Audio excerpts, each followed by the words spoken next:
The events took place in a bright room. The girl was drawing on a photo, and when she was asked if she was ready to tell everything, she froze. It was a hospital, and a doctor was standing next to the patient and asking what kind of place it was. Suddenly, the girl looked up and looked at the doctor. He handed her a piece of paper and said that she could write everything on it if it was more convenient for her. The patient looked down, and then she took the paper, saying that she would write about everything better. She started by writing class 1 to 9 inches. The events moved back to the beginning of this eerie, mysterious story. The bus was speeding along with the number 1 to 9 inches written on it. In the back seat, Sharon Jong tried to take her phone from a classmate. It had a photo of her where she didn't look very good. That was Yun-san Lee. He always did all sorts of stupid things that didn't always have good consequences. Other classmates sat in silence, each going about their business. A sad young man sat next to Yun-san Lee. It was Ji-hoon An, who pretended as much as possible that he was not interested in all this. Nothing interesting happened in the front seats at all. A girl with dark short hair was sitting on the side. Next to her, someone was typing loudly and quickly on her phone. A neighbor shouted out her delight that her friend had followed him on Twitter. Se-yeon Han asked her neighbor Yura to stop voicing her thoughts so loudly. She shouted out aloud, "Gigomen," which means sorry in Japanese, and then apologized normally and smiled wryly. After that, Yura Choi made a face and called her neighbor a ragged beggar. Se-young heard her classmate muttering and asked her again, but she quickly took it back as if she hadn't said anything.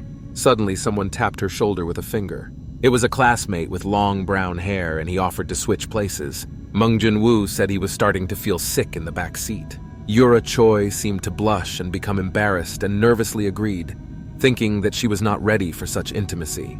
And she quickly ran away from her seat in shame, looking at her phone. She tweeted that there was a girl in her class who was on Social Security, and she was very insecure and had just spoken nonsense, showing her complex, and her crush got involved and switched places, and she was very touched by it. She also wrote that Man Jin-woo looked at her very hotly. Yura Choi came to a girl with glasses who was reading a book. It was Cho In-hyun, the head of their class. Yura thought that her neighbor was a nerd, that she even studied all the way, showing everyone her intelligence. When Choi sat down, someone sharply hit her in the seat. She turned and wanted to start swearing, but stopped abruptly. After all, she was sitting in front of Ye-jong Lee, who asked her in a gentle voice if she would mind if they moved her seat a little bit, because it was cramped. Then she smiled sweetly, but everyone realized that it was not sincere. Yura Choi was nervous and said in an uncertain voice that there was no problem, and she liked it even better. And when Ye-jong Lee looked away, Yura's expression changed dramatically. The headman, Jae In-hyun, looked up from his reading, but she kept quiet and continued to study.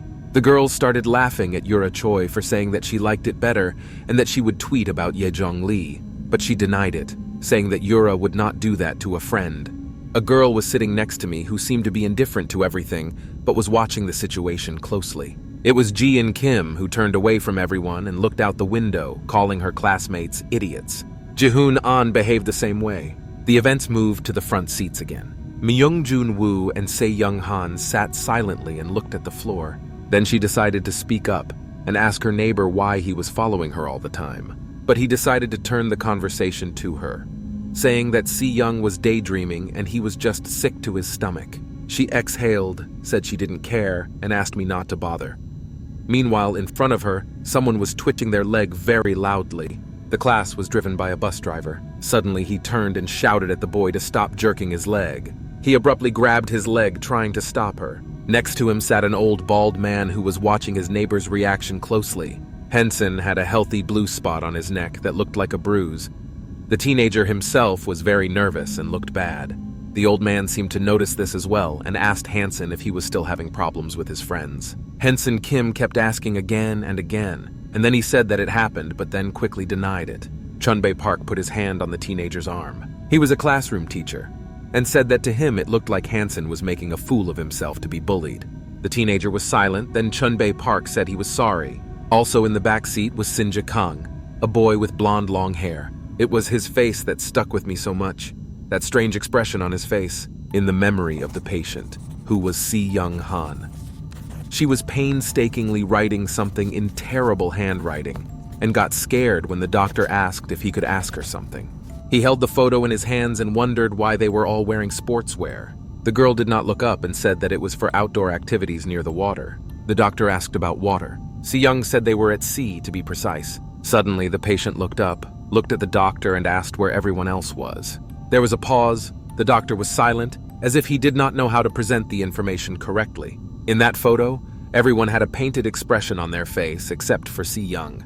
The photo was taken upon arrival on the count of 3. After the photo, everyone was outraged that they were forced to wear tracksuits on a school trip. At this point, the teenagers were told to hand over all their phones. Chief Se-yeon held the sack and said she was sorry, but Mr. Park ordered them to pack it because they were going to travel by sea. Se-yeon and Sharon-chan resented having to do this, especially after the sports uniforms they were forced to wear. Suddenly, someone very small was approaching Se-yeon with a quick step.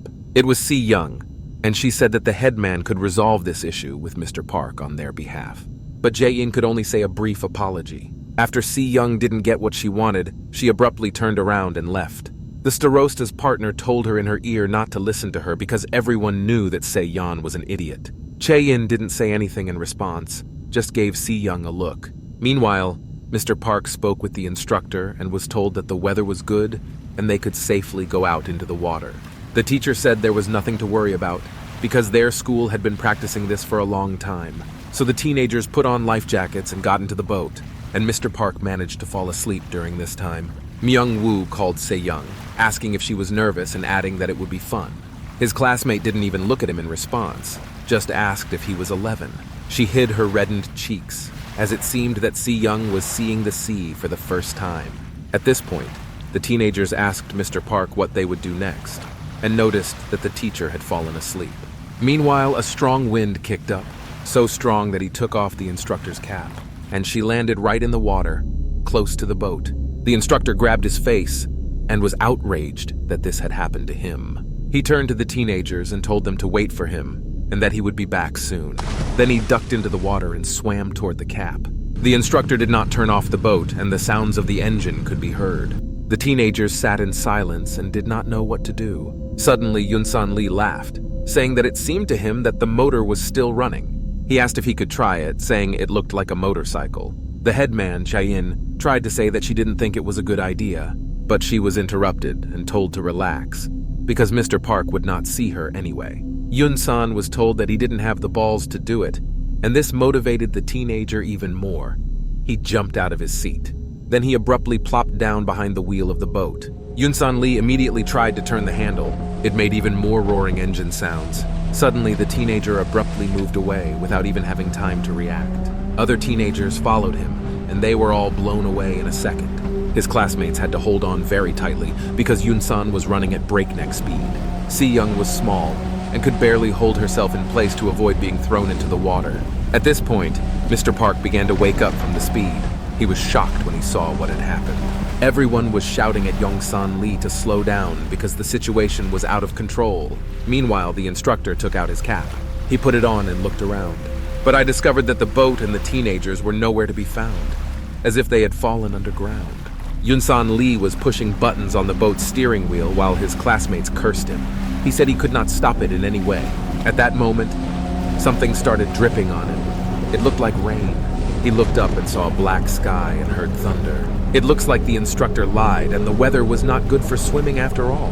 The waves of the sea were hitting the boat as the wind was getting stronger. Se-yeon was scared. She had never seen the sea, let alone such strong waves. At that moment, a huge wave covered them all. Everything happened so abruptly, and now the boat with the boat was underwater. Se-yeon barely held on to her seat, but dropped all her phones. Se-yeon noticed this and called the headman, but she could not resist and simply went underwater, leaving her life jacket behind. And so, Se-yeon drowned underwater along with the phones. Se-yeon looked at what had happened to the headman. Manjun-woo was also watching and called Se-yeon over. She was silent and did not answer, and then it abruptly turned over and ducked under the water. Manjun-woo screamed even louder, because he seemed to be genuinely worried about his classmate. But it was too late. Se-yeon went underwater with Se-yeon, and the boat was overturned by a strong wave. After what seemed like a long time, Manjun-woo opened his eyes. The first thing he did was to call Se-yeon, but when he realized that he was not on the water, he abruptly stood up. He looked around, looking for Se-yeon. The teenager saw two girls come out of the sea. That was Se-yeon, who was carrying Se-yeon, which was very difficult for her. They both fell to the shore as soon as they got out of the water. Manjun-woo quickly ran after them to help his friends. The teenagers found themselves on a large island surrounded by water on all sides. When Se-yeon fell underwater, she immediately began to drown. At first, she was conscious, but she could not do anything, so she slowly went underwater. Then she lost consciousness, and there was no hope for salvation. Suddenly, someone grabbed her by the jacket of her suit. Se-yeon opened her eyes sharply. In front of her was her classmate Se-yeon, who rushed to save her. She was shocked when she saw a small but very brave Se-yeon in front of her. The events moved to the shore. Se-yeon regained consciousness and opened her eyes. Mung Jun-woo noticed this and immediately rushed over to his classmate. He asked her how she was feeling. Se-yeon adjusted her glasses, saying that she was fine. She asked how her rescuer Se-yeon felt. Manjun was in no hurry to tell her because she needed to see it. The teenagers fell silent for a while and just watched their classmate. Mung Jun-woo said that she had been doing this for some time, even though they told Se-yeon to stop. The girl was performing heart massage on her classmate, who could not regain consciousness. Surprisingly, Se-yeon knew how to do it correctly and pressed with all her might on the chest. Mung Jun-woo approached her cautiously. He asked her to stop, adding that she had done everything she could. But Se-yeon didn't listen, so Meng Jun called her by name again. The girl continued to press, but weaker each time. Then she looked up, tears streaming from her eyes, and Se-yeon said that she had to save Dansa. My classmate was lying on the sand and looked really bad. At that moment, Se-yeon came over and was frightened when she saw her friend. The poor girl just threw up on the sand from what she saw. Myung-woo said in a calm voice that Se-yeon herself realized that Dansa could not be saved. She exhaled loudly and sadly, saying that she understood everything and promised to stop. After that, the teenagers took their life jackets, and then they covered Dansa with them and stood there in silence, in a deathly silence. Se-yeon was shaking and could not believe what had happened. Silent tears flowed from the girl's eyes. Especially the starosta was given away by her hand, which was trembling so much that you could even hear it. Se-yeon noticed this and said that the others didn't know anything, so she suggested keeping it between them. Se-yeon promised to talk about it when they all got together. The company returned to the rest of the classmates, and they immediately noticed that Dans was missing and pounced with questions about him. They had to tell them everything. And after hearing everything, Yejong-lee just snorted and then asked for her phone back, as if nothing had happened. Se-yeon was clearly not expecting such a request after everything that had happened, so she asked again. Then Sua-an and Cherin-chan joined in, demanding their mobile devices back. They added that they had inspected the area, and there was nothing but grass and trees. Jae-in said she actually lost all her phones at sea. She recalled how she almost drowned, and the last thing she was thinking about then was phones. My classmates started screaming and getting outraged, thinking it was a cruel joke. Jae-in apologized, stumbling over her words.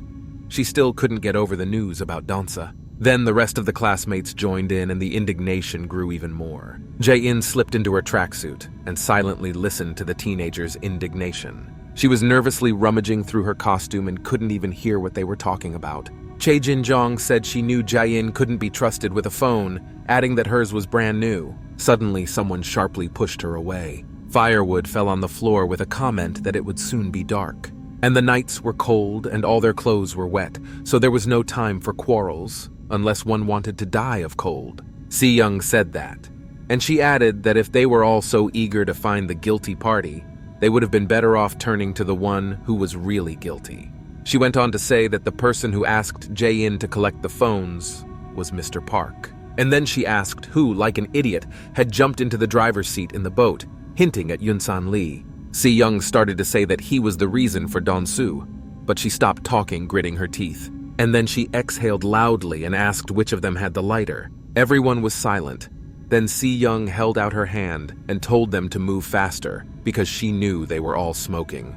The teenagers were sneakily silent, and Mr. Park looked around to see the smoker. Se-yeon was still holding her hand, waiting for the lighter. Suddenly, someone gave himself away and put it on the girl's hand. It was Ji-hoon-an, and he didn't even look Se-yeon in the eye. Ji and Kim remained silent as she watched Ji-hoon. Se-yeon grabbed the lighter, commenting that Ji-hoon-an wasn't even ashamed. The teenager silently turned around and went to the others. Mung Jun-woo twirled his finger near his head as if he was daring to do something. Then Mr. Park coughed, making himself known. And then he reassured everyone, saying that the situation was bad, but they didn't have to worry because he had his cell phone with him. Then he ordered them to check their briefcases and lay out everything they were going to eat and drink. Mr. Park came over to the things and asked why they had taken so much water, while others were indignant that they would be sleeping on the ground. And someone said that he was starting to like it, because it was like a hike. Jae-in sat behind everyone else and listened to the conversations. Mung Jun-woo noticed her and asked if she was okay. Jae-in thanked him for his concern, not expecting the attention. And then she asked where Se-yeon was, to which Mung Jun said that she slept like a baby. Then he added that she had to go through a lot to save everyone. Mung Jun kept his eyes on Se-yeon and said that she was too persistent for such growth. Jae-in watched in silence as Mung Jun spoke. The teenager noticed the Starosta's eyes on him and asked what happened. She adjusted her glasses and said that she thought he was in love with Se-yeon. Myung-jun exploded, started screaming and asking how Chae-in found out about it because he hadn't told anyone. After that, he ordered Chae-in not to tell anyone, and the headman pretended that she didn't care. The teenager coughed to cover his face and avoid showing shame. And then he said that Se-yeon looked like a porcupine, but inside she was actually very kind. Chae-in also looked at her classmate and said that Myung-jun was right, and Se-yeon was really a good person. The Starosta's hand was exposed, and there were severe cuts on the wrist, and she offered to talk to Mr. Park. Meanwhile, it was getting dark and everyone was going to bed. But for some reason, some teenagers could not sleep, and were quietly going somewhere with full bags of food and water.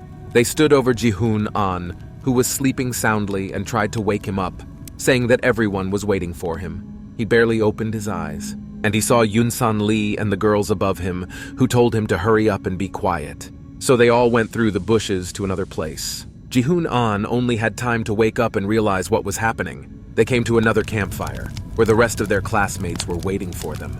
Shin Jae-kang held out a glass of drink, telling Ji-hoon that he was late, so he had to drink a penalty drink. Meanwhile, the photo showed Don-su's face painted over. The events moved back in time to a narrow street where a little boy was sitting and coughing. Se-yeon stood there, and an old man with a heavy, large wagon was approaching her. He had a medal on his cap. Se-yeon was unpleasantly shocked when she saw her grandfather and asked him to stop collecting waste paper. He was doing it to earn some money. She came closer to him and said that he was not feeling well. The old man smiled and reached into his pocket.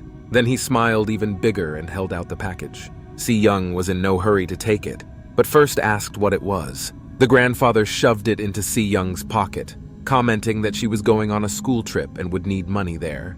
The girl immediately gave the money back, saying that she would not go because she really did not want to. Se-yeon looked down to hide her deception, saying she was sure it would be very boring. And then she added that Eun-jung wasn't getting any better, so she didn't think it was a good idea. Then Grandpa grabbed Se-yeon's hand with both hands, and he said that she really had to go and have fun with her friends, because when she got older, she would not be able to go on a school trip. Se-yeon looked at the money in silence. It was her opportunity to see the sea. Then in an uncertain voice, she agreed and thanked her grandfather. The events moved to the island. Someone was lying on the shore. It was Se-yeon sleeping soundly. Jae-in ran up to her repeating the girl's name. Then she started waking Se-yeon up. It seemed that something really important had happened. She eventually woke up, rubbed her eyes, and asked what happened. Meanwhile, something really happened behind the bushes. Food and drink packages were lying on the ground, and also teenagers who seemed to be dying and felt terrible. Yoon-san Lee laughed at everyone, but Sua-an seemed to be completely sick, vomiting. He told Ye-jong Lee that she looked terrible, and she started beating him up for it. Sua-an complained that she had eaten something wrong, and her friend was afraid she would die of a headache. Se-yeon saw this picture. The girl could not find words to describe her shock. While she was searching for words, the others continued to act like idiots, not even noticing Se-yeon. But her patience seemed to be about to run out. And so it was. Se-yeon shouted loudly that they were all just a bunch of stupid, useless bastards. Ye-jong Lee and Yoon-san Lee interrupted their fight, shocked that they had just been yelled at. At that moment, Mr. Park came over and asked what was going on. Suddenly, an empty tin can of a drink was sharply stepped on. Se-yeon asked what they all thought, if it was just a joke to them. She kept screaming at them for daring to eat and drink all the food they had left. Yoon-san Lee told Se-yeon to watch his tongue. He said that even Mr. Park hadn't said anything to them about it, and asked who Se-yeon thought she was. And then he came closer to his classmate and added that actually, the teacher said he would call for help, so they would get out of here. So he told Se-yeon to shut up if she didn't know anything. Then Mr. Park began to speak timidly. He tried to say that his phone was broken, Then Yun-san Lee started shouting that he promised to save them. Mr. Park did not even dare to look up, saying that he was telling them this to calm them down, because the teenagers were very nervous at the time. Yun-san Lee said he couldn't believe it, and others also started to panic and ask what they should do now. Suddenly, Se-yeon heard a rustling behind her. She turned sharply to see what was there, but I saw nothing. Se-yeon said she thought she saw something there. Yun-sang said he felt sick even when he thought about it. Then he opened the bottle easily, as if he were at a resort, and he just drank it all greedily. Suddenly, a bottle was snatched from his hands. He didn't even notice or realize what had happened. Then he got very angry and asked in an angry voice if he was being bullied. It turned out that it was Myung-jun Woo. He said that Yun-san had heard Se-yeon and they had to save what supplies they had left. Yun-san grabbed Myung-jun by the collar, shouting that they had already gotten him. Se-yeon said in a calm tone that she couldn't believe they were so immature and irresponsible. Then she just took all the water and wagged it, straight to Yun-san Lee. Now he was not so cool. This infuriated the teenager even more, and he threatened to kill Se-yeon. But she wasn't afraid of this idiot at all. She just said that it was their last drinking water. Then she threw the bottle on the ground and added that from now on, they had to find their own food and water to survive. So she suggested that they continue to spend time and energy if they wanted to starve to death. Meanwhile, all the classmates gathered. Shin Jae-kung asked what was going on. Ji-hoon An remained indifferently silent. Se-yeon said that if they wanted to get out of this place alive, and then she pointed at Jae-in, who was quietly watching from behind the bushes. After that, Se-yeon said that they all had to obey the headman. She would be the leader. Chae-in was not prepared for this. Moreover, the starosta himself would not mind obeying someone else. Se-yeon said that Chae-in was now in charge. The starosta asked why it was her. The others were also outraged, saying that Se-yeon had gone mad. Jae-in looked down, not pleased to hear such things. And then I got angry and pulled myself together. Then she ordered them in a stern voice to divide into teams in pairs to search for food. Sua-an was outraged, asking what they were looking for. Jae-in ordered them to gather everything they thought they needed for their survival. Chae-jong opened her mouth and began to say that Jae-in could not have told them what to do. But she was interrupted by someone who stepped on an empty water bottle. It seemed that someone was watching them. The starosta said that she believed they would all do as she told them if they had at least a drop of conscience left. The teenagers fell silent for a while. And then Myung-jun Woo reached out and agreed, suggesting that we share and look for what we need faster. He smiled and came closer to Se-yeon, saying that they were a team now, so they had to stick together. But my classmate just turned around and asked who said she would join his team. Others were not in a hurry to distribute themselves. Ji-hoon An then turned around and suggested that we go straight ahead, and Ji-in Kim agreed and followed him. Shin Jae-kang asked Ye-jong Lee if she was going, and her classmate said she didn't want to, and asked if he really wanted to go. Sua-an and Sharon Chong left together, and Yun-san Lee hugged Henson, asking if they would leave together. The teenager began to get nervous and sweat heavily, and then hesitantly agreed. Jae-in looked at this in silence, and then she asked Mr. Park if he could go on the search with Hansen. The man scratched his face and agreed. Yun-san Lee snorted and walked away from Henson, saying quietly that he was lucky this time. The teenager began to get even more nervous and sweat. Without turning around, Yun-san called out to Chang-shung, and then he came back and promised to pay her back. Jae-in called on Yura to unite and go together, and she agreed. After that, the starosta simply shone because she managed to organize everything. So the teenagers went in search. Everyone scattered in different paths through the bushes. Myung-jun Woo chased Se-yeon and yelled at her to wait for him. He was in a good mood because he was paired with his love, and asked what they would be looking for. Se-yeon did not look pleased, resenting the fact that Myung-jun was very loud. Then she ordered me to be quiet for a second and switched to a whisper. And then she joyfully shouted out what she had found. Myung-jun Woo silently watched what was happening. In front of him was a small lake with fish, and all of this was found by Se-yeon, who looked at Man-jun with satisfaction. Meanwhile, Mr. Park and Hansen walked forward into the bushes. The teacher walked behind and thought that the teenager was at least trying. Suddenly, Hansen's expression changed dramatically. After all, he found a real weapon on the ground. And she was not alone. There was a whole bunch of them. Hansen was shocked who would need that much, and who would leave it like that by the tree. The teenager went back and called Mr. Park to share his discovery, but then he abruptly stopped talking. Mr. Park was approached by Shin Jae-kang and wished him good morning. The teacher immediately changed his face smiled sweetly and greeted him in a pleasant voice, asking if the teenager had found anything. Shin-jae smiled back and admitted honestly that he hadn't found anything important. Ye-jong-lee asked the teacher where Hansen was because they were supposed to be in a pair together. Mr. Park said the teenager was walking around the area on his own. Then he pointed to the bushes behind him. Shin Jae-kang looked at Mr. Park in silence. Then he smiled, scared. The teacher said that he felt a little sorry for him because he had tried so hard to help his friends. Meanwhile, Hansen grabbed a gun. Shin-jae smiled even more. And Mr. Park went on to say that they themselves knew how Hansen could sometimes get on their nerves with his behavior. Like the time he became paranoid and accused Shin-jae of bullying. The teenager smiled, saying that it was nothing and he was not offended. Ye-jong-lee looked at me sideways but did not speak. It seemed that she knew something. Mr. Park said that it was Hansen's own fault, because he should have stopped being afraid of everyone around him and opened up to his friends a little. Shin-jae agreed, saying that he had tried to make friends with him. Hansen himself heard all this. The teacher said he hoped that Hansen would somehow realize that he was an outcast for a reason. Shin-jae laughed at that and told Mr. Park not to talk like that. Hansen, meanwhile, had his fingers on the trigger. Then he took aim and shouted that it was not his fault. He repeated this constantly. He pointed his sights directly at Mr. Park's face. After that, there was a loud sound and the birds flew up sharply away from the forest. In the joint photo, only Don-soo was still painted over. Mr. Park made an ugly face when he said that it was Hansen's fault that he was insulted. This was the last straw, and the teenager pulled the trigger.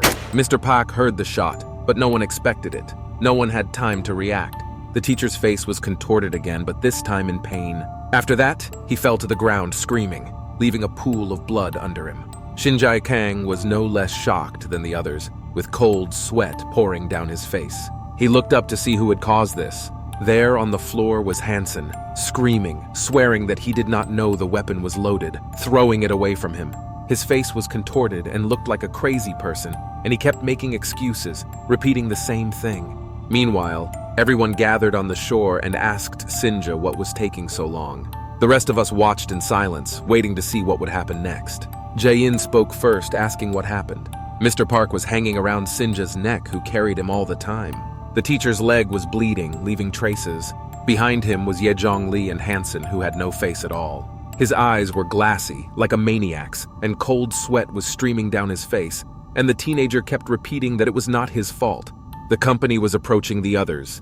No one was in a hurry to leave or ask questions. That is why Ye-jong-lee was the first to speak, saying that they would not believe what had happened. Jae-in was eager to hear the story. Ye-jong said with admiration that Hansen shot Mr. Park with a gun. Yun-san Lee asked where he found the weapon, not believing the story. Then Sinja threw all the weapons they found on the sand and said they found it on the other side of the island.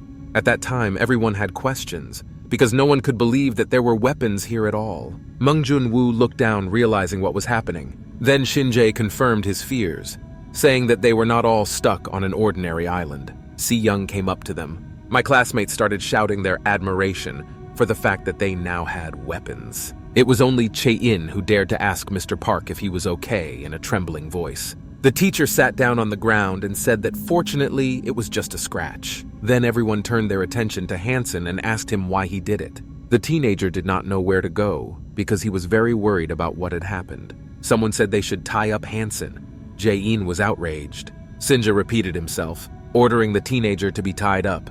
Hansen just listened to all this with a glassy stare, and Shin-jae said he was mentally unstable. He was crumpling his jacket, and Sinja added that this could happen again, and then someone else would be hurt. My classmates were silent. The news shocked them. They did not know what to say. Jae-in screamed that this was complete nonsense, and they couldn't have tied up their friend. Then an eerie smile appeared on Shin-jae's face. And then he turned his head and asked if Jae-in would take responsibility if Hansen shot his friend. Chae-in did not expect such a question and could not find the words to answer. Eun-jung Lee remained silent in condemnation. Then Sinja threw the ropes on the sand, saying they could tie Hansen up with them. Suddenly, Sharon Jong screamed, agreeing to tie up her classmate. Sua-an supported her, adding that Hansen was indeed too dangerous. Yun-san Lee also supported this idea. Myung-woo and Se-yeon were silent. Yura Choi, too. Suddenly, her eyes grew wide and she screamed. It turned out that she saw a boat on the water near their island. The rest of the classmates were also shocked. as it seemed they had a chance for salvation. Yunsan Lee shouted that it was indeed a boat. Then the teenagers ran to the water and shouted to be rescued, and shouted, waved, and did their best to show that they needed help, attracting attention. Yunsan Lee called out loud for help. Ji-hoon An also wanted to repeat after his classmate, but he suddenly fell silent in the middle of the sentence. He turned around and thought to himself that he had a good idea. Ji-hoon An saw the fire, and then he ordered everyone else to use fire. At that moment, someone came up and stepped on him. It was Meng Junwoo, and for some reason he started putting out the fire with his foot. It seemed that the teenager was making a titanic effort to do so, speeding up his movements. Suddenly, someone grabbed Meng Junwoo by the collar. It turned out that it was Ji-hoon An, who was shouting at his classmate, threatening to kill him. Meng Junwoo was not afraid at all, but ordered the teenager to come to his senses. And then he added that they were not in Korea. Ji-hoon An asked again. He didn't believe his classmate. Meng Junwoo began to speak. Meanwhile, Don-su's face was still painted over in the photo. Cries for help came from the island. Everyone was doing their own thing, but everyone was trying to attract attention. Sharon Jong was screaming that they were stuck, but something else caught her attention, and she looked away. And there she saw Jae-in trying to break up the teenagers. She stood between them and said that now was not the time to fight. Ji-hoon An called Menja a freak and offered to listen to where they were now. He gritted his teeth, and it was clear that the teenager could barely contain his aggression. At that moment, the rest of the classmates came up and pounced with questions. Then Manjun grabbed Ji-hoon An's hand, and he abruptly rejected her. After that, he confidently said that he believed they had gotten to North Korea. Everyone else asked in shock, because the mere thought of it caused great fear. Chae-in turned and asked if Mangjun was sure about it. The teenager looked back at the weapon, saying that their soldiers did not use such weapons. He went on to say that the only country still using such weapons in the vicinity was North Korea. Manjun is sure of this, because his father served in the army for a long time. Sharon Jong asked if Myungjun was joking, and they all wanted to believe it. Yunsan Lee also asked not to joke, saying that it was impossible. Se-yeon was silent. Menjun went on to say that they traveled through the northernmost part of Gangwon-do, a province of South Korea that borders North Korea, then got on a boat and ended up on an island.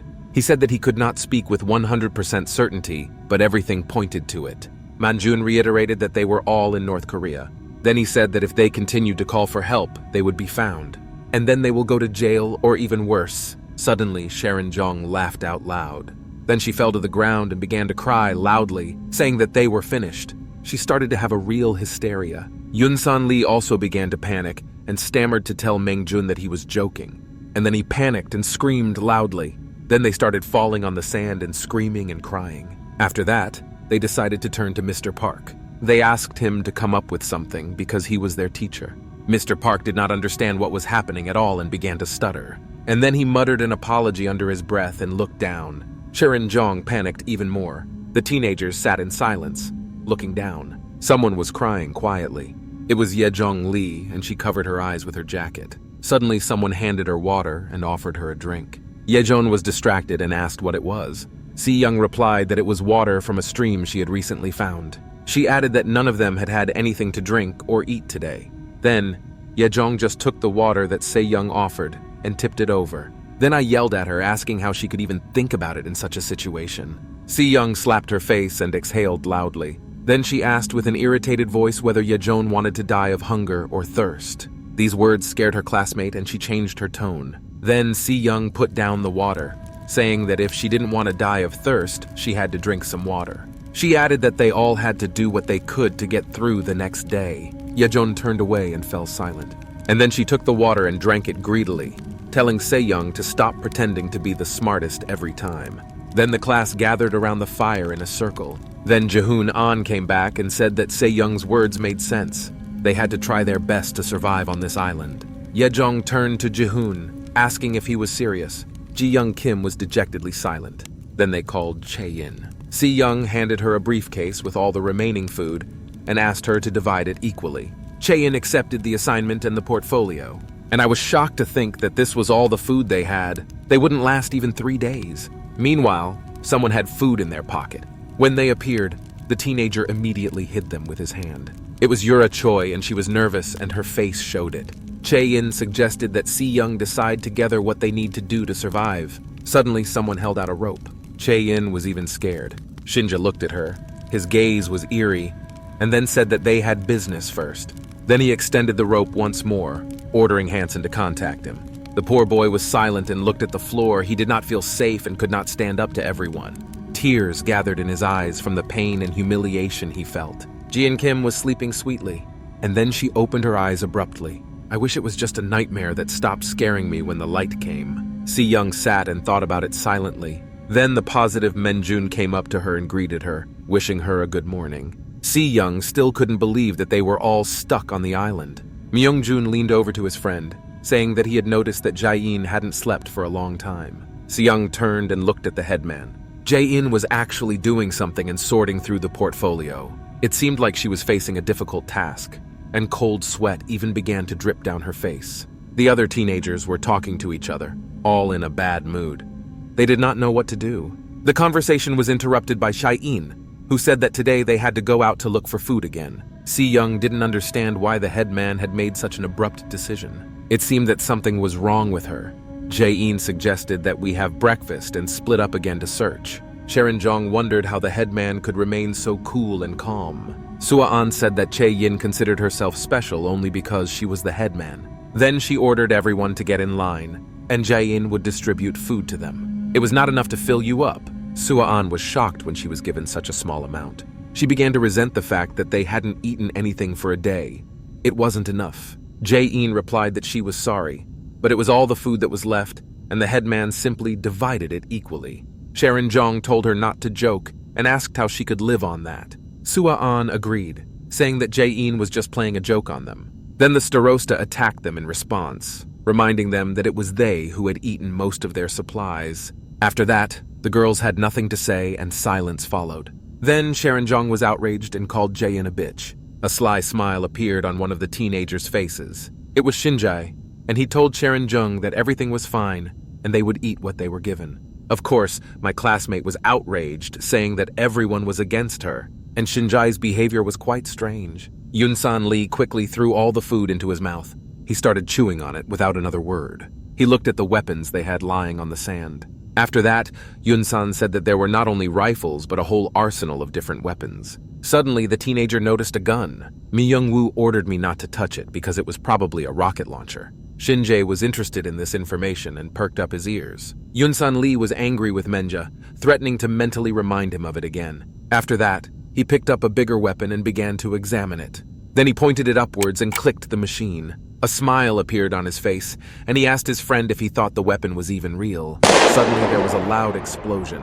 Yunsan Lee cursed, saying that it was very scary. He did not expect the weapon to actually shoot. Sharon Young told Yongsan Lee that he was a big asshole. Ji-hoon An stared indifferently as the others called Yunsan an idiot. Then he asked Hansen what he was thinking when he shot. After that, he called the teenager crazy and that he was out of his mind. Hansen stammered and said he was innocent. He repeated this over and over again. Jae-in watched and regretted that it had happened. Meanwhile, her classmates were calling her names. Then the starosta ordered everyone to quickly split up. Yura Choi called out to Jae-in. She said that she had to go to the toilet and that she would be back soon. Jae-in smiled sweetly and told Yura Choi to take his time. Then my classmate just ran away like a bullet. She sat down on the sand and swore all the time, stuffing your cheeks with food. Meanwhile, Sua-an and Sharon Chong went into the woods to find something useful. Sharon Jong said they needed a break. Sua agreed, saying it was a good idea because she was too hungry to move. Then the friends sat down by a tree. Karen said that they had a beggar who would find everything for them, and her friend agreed. Another couple was walking along another path. It was Menjun and Se-yeon, and the teenager asked her to slow down, but Se-yeon did not answer. Suddenly, Menjun saw something in front of him and froze in shock. After all, there was a real huge cave in front of them. The teenagers went inside, and Se-yeon said that the cave was big enough for them all to take shelter in case of rain. Suddenly, something caught Se-yeon's attention. Mengjun noticed this and asked her what was wrong, but Se-yeon pretended that nothing had happened and turned away, although she had a lot of thoughts in her head that she didn't want to voice for some reason. Se-yeon wondered how the cave could be so clean, as if someone had lived there. Meanwhile, Sinja found something. He and Yejong Lee found Don-soo, who was covered with vests. She covered her face and mouth with her hands. But then she asked Sinja what it was in front of them. They thought it looked like Don-soo, Upon closer inspection, the teenagers did recognize their classmate. Ye Zhongli could not stand it and vomited. Shinjae said that someone else had covered Danso with life jackets, and then he added that it was already interesting, and his face became strange and creepy again.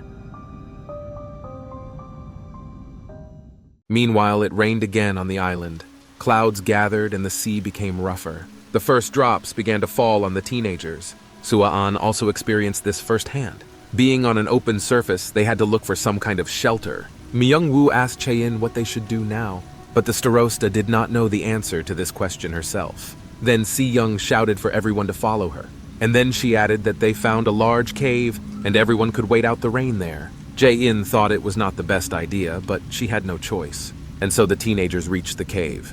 They sat down in a circle and all complained that they were wet and hungry. Sharon Jong smelled herself and said that she thought her sweater smelled, and Yoon San Lee said that it stank. Then Jae-in asked her classmates if they had found anything. Sharon Jong and Yoon San Lee fell silent. Jae-in was upset but said it was okay, because she hadn't found anything useful either. Then she gently suggested that we finish up and rest in the cave, and then try our luck again after the rain. The teenagers were outraged and complained about Jae-in as if she was to blame for the weather conditions. Meanwhile, it was getting dark. Everyone went to bed, despite the outrage, but the starosta was awake. She opened her briefcase. She looked at him and decided that the first thing in the morning they had to do was look for food. Suddenly, her eyes fell on something that caught her attention. It was Hansen. He was awake and still tied up. Jae-in felt sorry for her classmate and asked why he was awake. Hansen, as usual, asked again first, and then said that he just couldn't sleep. The starosta looked at his bound hands. Then she told Hansen to come to her and she would untie his hands, at least while everyone was sleeping. The teenager was timid and asked in a shaky voice if it was a good idea, because they could find out. Jae-in reassured Hansen, saying that she would be gone for a short time and that no one would notice them. Moreover, the rest of his classmates were sound asleep. Then Hansen agreed. He didn't like this humiliation himself, but his fear was stronger. So Jae-in untied the teenager, and the two of them sat in silence.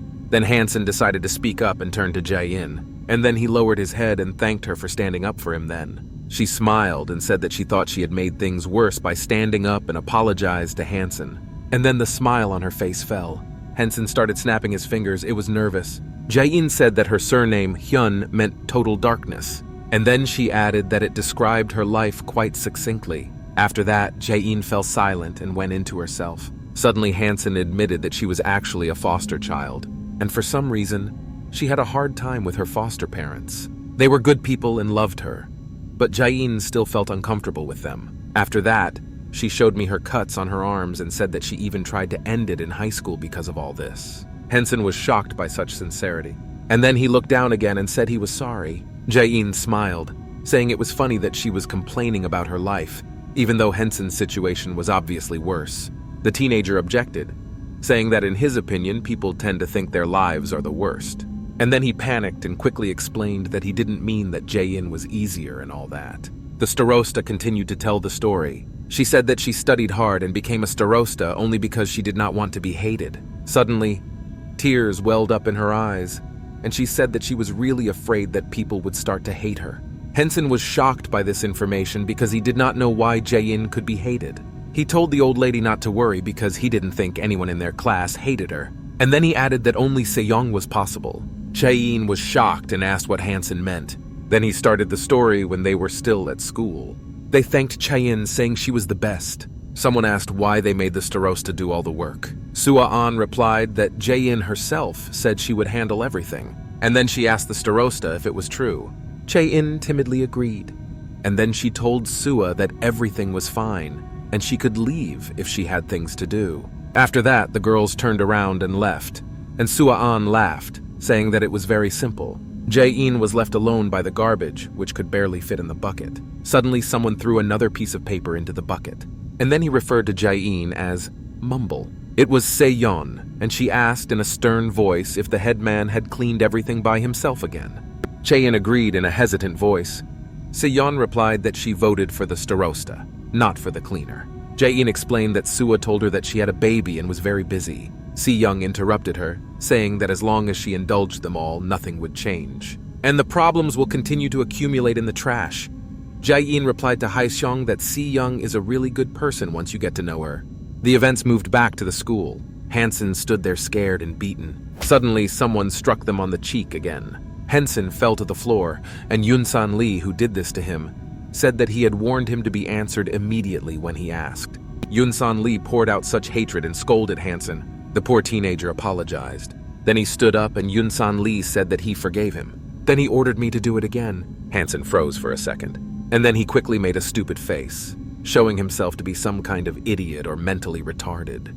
Sua-an enjoyed watching this performance. Then the rest of his classmates started laughing and praising Yun-san for what he had done. Eun-jung Lee called Hansen a jerk, and Sinja took a picture of his face with his phone. Jae-in watched this spectacle from the sidelines. She was silent, but it seemed that she really wanted to say something. At that moment, Mr. Park appeared and asked the teenagers what they were doing there. Then he put on a stern face and started to intimidate me.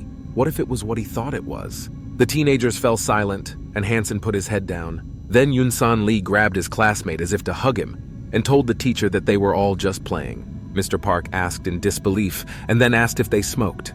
Yun-san Lee swore that this did not happen, and that they did not smoke in any way. Then with a creepy smile, the boy asked Mr. Park how he was doing. That was Sinja, and even at school his behavior was very strange.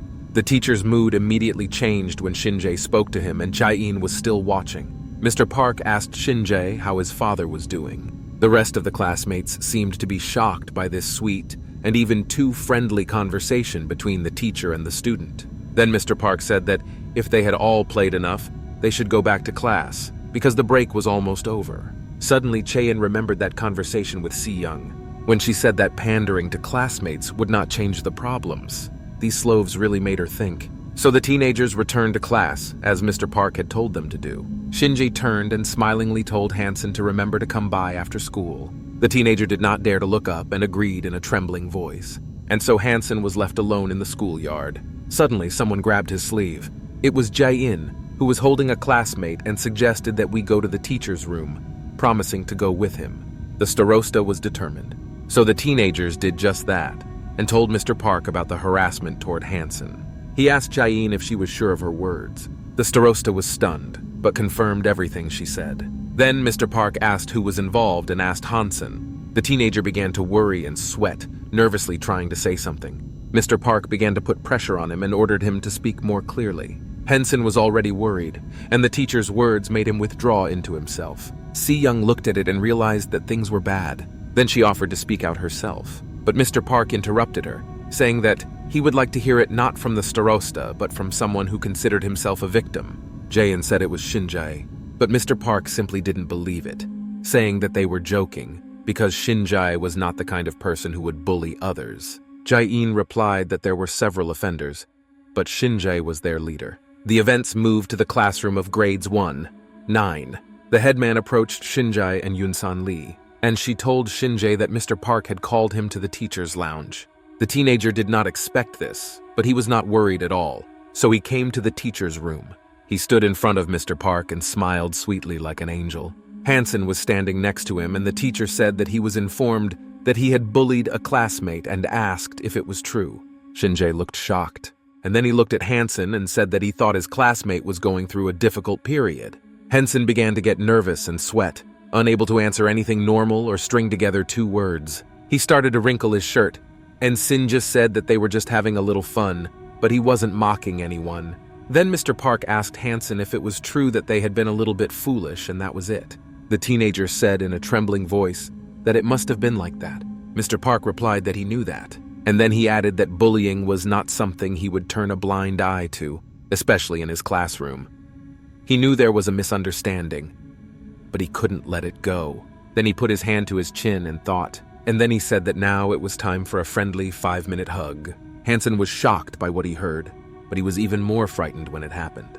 Shinjae grabbed him and hugged him forcefully, and Hansen didn't even have time to react. Suddenly his face changed and looked even more frightened. After all, Shinjae whispered in my ear that he promised to kill Hansen. Events returned to the island where Hansen thanked Chae-in. He added that the harassment ended for a while after the starosta intervened. Jae-in replied that it was good news and smiled. He said that maybe this was a lesson for Sinja. They were talking, hoping that everyone was asleep. but Shinjae was awake and listening very carefully. Now he knew that Hansen wasn't the only one who had blabbed to the teacher. At that moment, someone called out to Jae-in, and it was not Hansen. She looked up and did not expect to see what she was looking at. The headman asked Sinja what had happened. He smiled again, eerily, and then he offered to go with him and look for firewood, because it seemed that everyone would soon freeze to death. Sua-an was sleeping and saying in her sleep how cold she was and that she was frozen. Her body was shaking. It seems that Shinjae was right, and Chae-in agreed to go in search of him. So the teenagers went only together. Hansen didn't seem too happy with the idea. The teenagers entered the forest. Jae-in stood with her back to Shinjae, and then she turned back. Suddenly, something ran by her quickly, and she didn't even have time to see it. Jae-in screamed in fear. Sinja asked the headman what had happened. Chae-in thought that maybe it was just a wild animal. So she lied, saying that she must have imagined it. Shinjae simply nodded. But he still made me feel uneasy and somehow creepy. The events moved back to the teacher's room. Mr. Park ordered us to hug for 5 minutes or more, and he held a phone in his hand. He received a call from Mr. Khan. Mr. Park was minding his own business, talking on the phone. It was not a good situation for Hansen because he was left with his abuser again. The two teenagers stood quietly in the middle of the classroom.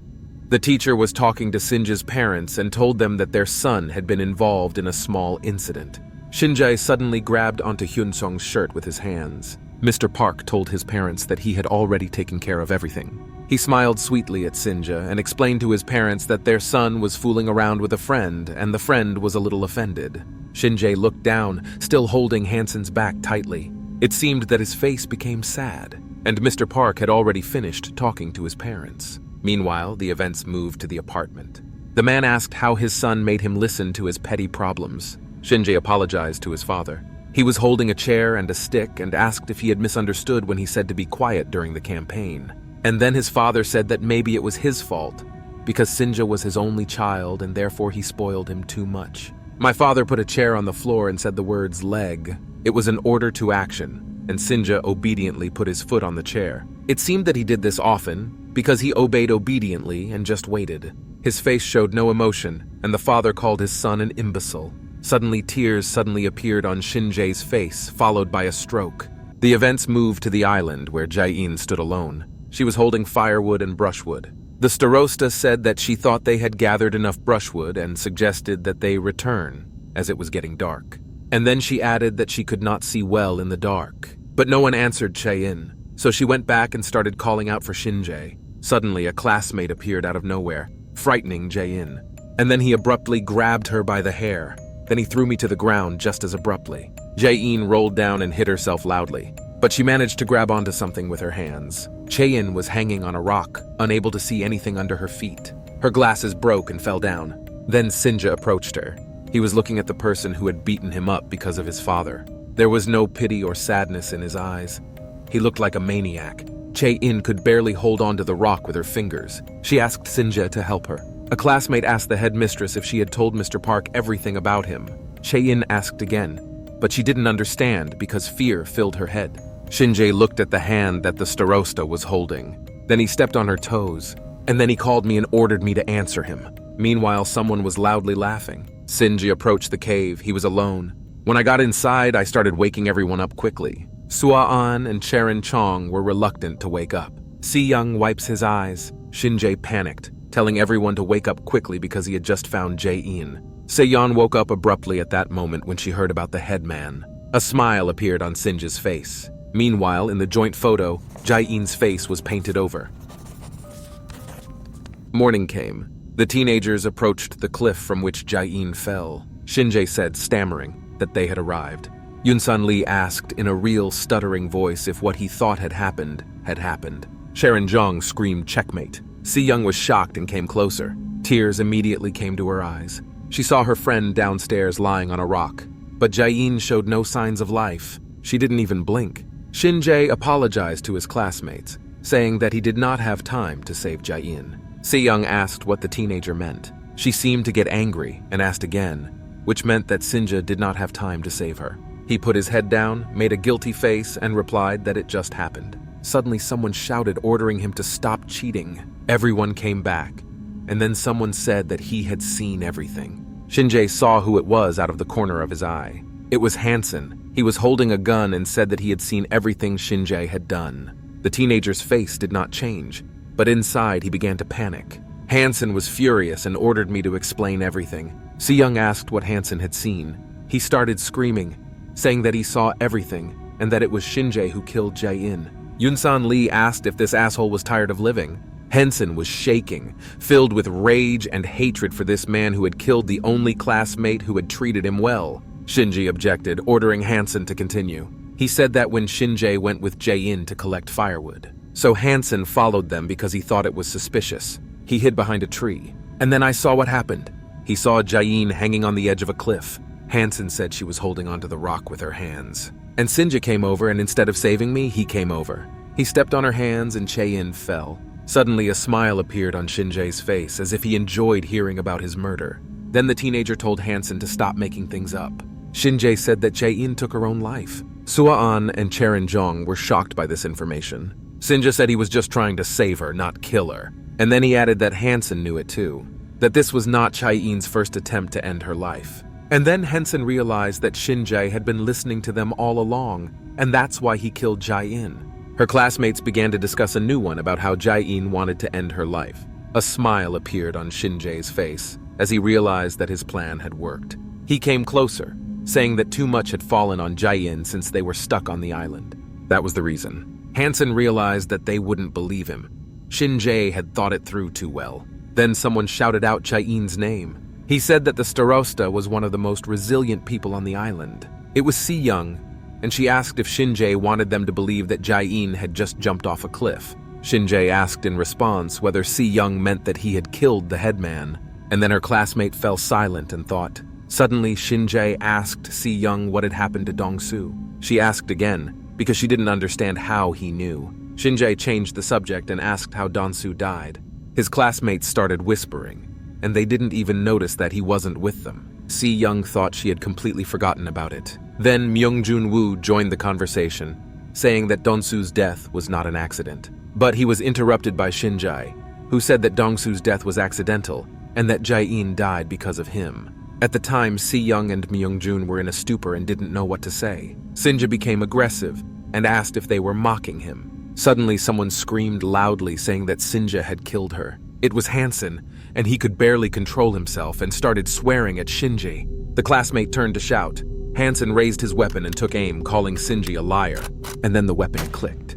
Everyone heard this and got cocky because they realized that a shot was about to be fired. Shinji stood in a stupor, calling Hansen a little bastard. A classmate shouted that he had seen with his own eyes how Shinji killed Jae-in. Someone shouted for Hansen's weapon to be taken away. Then a classmate screamed loudly. Shinjae's eyes widened and a gunshot was heard. The bullet flew near the teenager's ear, who was standing in a stupor. Then classmates attacked Hansen and tried to take the weapon away. Shinja looked away. He saw Hansen screaming and tears welled up in his eyes. And then Sinja saw a weapon lying on the ground. He approached her. Hansen was being held. He was on the ground. Suddenly, a weapon was placed near his forehead. After that, there was a click sound and tears appeared in Hansen's eyes. Shinjae looked at his classmate without a drop of harm. And then he said it was self-defense, after which there was a loud noise. In the joint photo, Hansen's face was also painted over. Hansen fell to the ground screaming. The other teenagers were shocked. Sua-an and Cherin-jong, Yunsan Lee screamed. Even the big guy was shocked. Yejong Lee covered her face with her hands because she almost threw up. Se-yeon was furious, so did Man-jun-woo. Even Ji-hoon-an was not as indifferent as usual. Yura Choi did not understand what was happening. Shinjae was simply afraid of the reaction of his classmates. Se-yeon spoke first, asking how he could. And then she said it was beyond common sense. Shinjae just stood there silently looking at his classmates while the others looked at Hansen.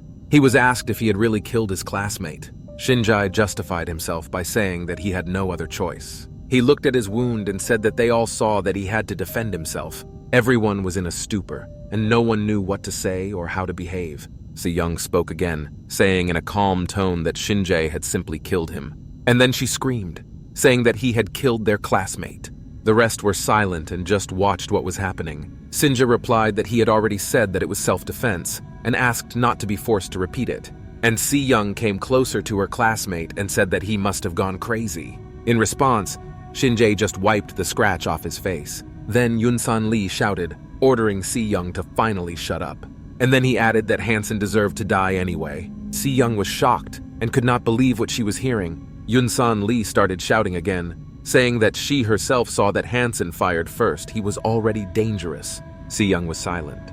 And then I asked them who was to blame. The classmates looked at each other. And then Se-yeon went on a screaming rampage, saying that everyone in their stupid class knew that they were Hansen's friends and insulted him at every opportunity. Mung Jun-woo wanted to stop her friend, who was obviously losing her nerve. But he didn't have time to say anything because he was interrupted. Yun-san Lee called Se-yeon a stupid beggar and asked what of it. But he was interrupted. Myung-woo threatened him that if he said it again, he would be finished. Yun-so Lee stretched the word through the syllables. Be... Gardaciati. Then Myung-jun-woo threw himself at Yong-san Lee. Suddenly, someone pushed him away, and then he grabbed a rock. It was Se-yeon who swung this stone. Then she hit Yun-san Lee with it. Mung Jun-woo was shocked. Shinja, too, because everything happened so fast that no one had time to react. And Se-yeon was able to stand up for herself and not get retaliated against. Yun-san Lee called her a woman of easy virtue. Then he swung to strike. But then Myung Jun-woo intervened and prevented the offender from hitting Se-yeon. He ordered Yun-san Lee to stop. Then a big guy came up to him and ordered him to stop. Mung Jun-woo was not afraid in the least. The big guy asked if he was now a beggar's boyfriend, and in the meantime, they grabbed him by the collar. After that, Menjun easily threw him over himself. He threw it on the floor. Then Yun-san Lee tried to attack him with his fists. But Menjun slapped him in the face too. It seemed that he could overcome them all. The teenager was very strong. Suddenly, something clicked. Everyone there understood what the click meant. Myung-woo was told not to think that he could not have been shot either. A gun was put to the teenager's temple. It was Sinja. He put his finger on the trigger. Se-yeon was shocked. One could expect anything from this inadequate. Then someone put their hand on the muzzle of the weapon. It was Ji-hoon An, and he took the weapon and said that it was enough. He looked directly into Shinja's eyes. My classmate responded in kind. They just stood there in silence. Myung-woo looked at Se-yeon. She was furious and said that she would never stay with a cold-blooded killer. And then they parted ways and went their separate ways. The teenagers did not even look back. And Ji-hoon An was watching them with his eyes, as if he wanted to go with them. So the rest of the teenagers returned to the cave. They went inside and were met by Mr. Park. He immediately asked where they all were. And then he asked where the others were. The teenagers did not know what to say, and only looked at each other. Mr. Park immediately realized that something had happened and ordered me to tell him everything. But the teenagers began to panic even more and break out in a cold sweat. Suddenly, Sharon Jong sneezed, and then she started shivering, saying that it was very cold inside and she got sick. Mr. Park insisted on telling me everything that had happened. Then they began to approach him, slow steps but such a familiar gait. Shinjae smiled all over and said he would tell me everything. He came back. It was raining, there was a heavy downpour. Se-yeon and Myung Jun-woo were walking in the rain. The teenager asked her how she felt. Se-yeon suggested that they first find a place to dry off. Menjun was all red, but he said nothing. Then he coughed. His head began to spin violently. Then he slipped. And he fell loudly on Se-yeon. The teenagers slid down and fell. They landed and saw a dark sky in front of them, in a dense forest. Se-yeon stood up first. She looked to the side and abruptly regained consciousness. And then I ran up to Myung-woo, who seemed to be in a very bad way. He did not respond to his name. Se-yeon called out to him, put her hand on his body. The teenager's body was very hot, like he had a high fever. Se-yeon was very scared and called out for Myung-jun. Suddenly she heard something and perked up her ears. She heard hoofbeats, and then I felt the boar's hot breath. Se-yeon turned to see what it was. She saw a huge boar breathing right at them. Se-yeon was scared and just didn't know what to do. She grabbed a rock to defend herself, at least somehow. The little girl was shivering with fear and cold. Suddenly, small shadows appeared behind the boar. In the light, it became obvious that they were her children. And then, the mother calmly went about her business with her children. Se-yeon sat in a shocked stupor but slowly came away. Mung Jun-woo called out to his classmate in a quiet voice. She quickly ordered him to shut up. Suddenly, someone came up behind them. Myung-woo said that he was not talking about them. He ordered Se-yeon to return. She saw the shadow of a healthy man. He had a knife, a gray beard, and an eerie look. The events moved to the cave. Ji-hoon An looked at the exit as if he expected someone to come in. Ji and Kim noticed her friend's sad mood and asked what happened to him. In response, he said in an indifferent voice that the rain was too heavy, pouring down like a bucket. Ji-in asked if Ji-hoon was worried. but the teenager turned aside and looked indifferent, as if he was thinking. Then they were brought a backpack with food and offered a snack. It was Sinja.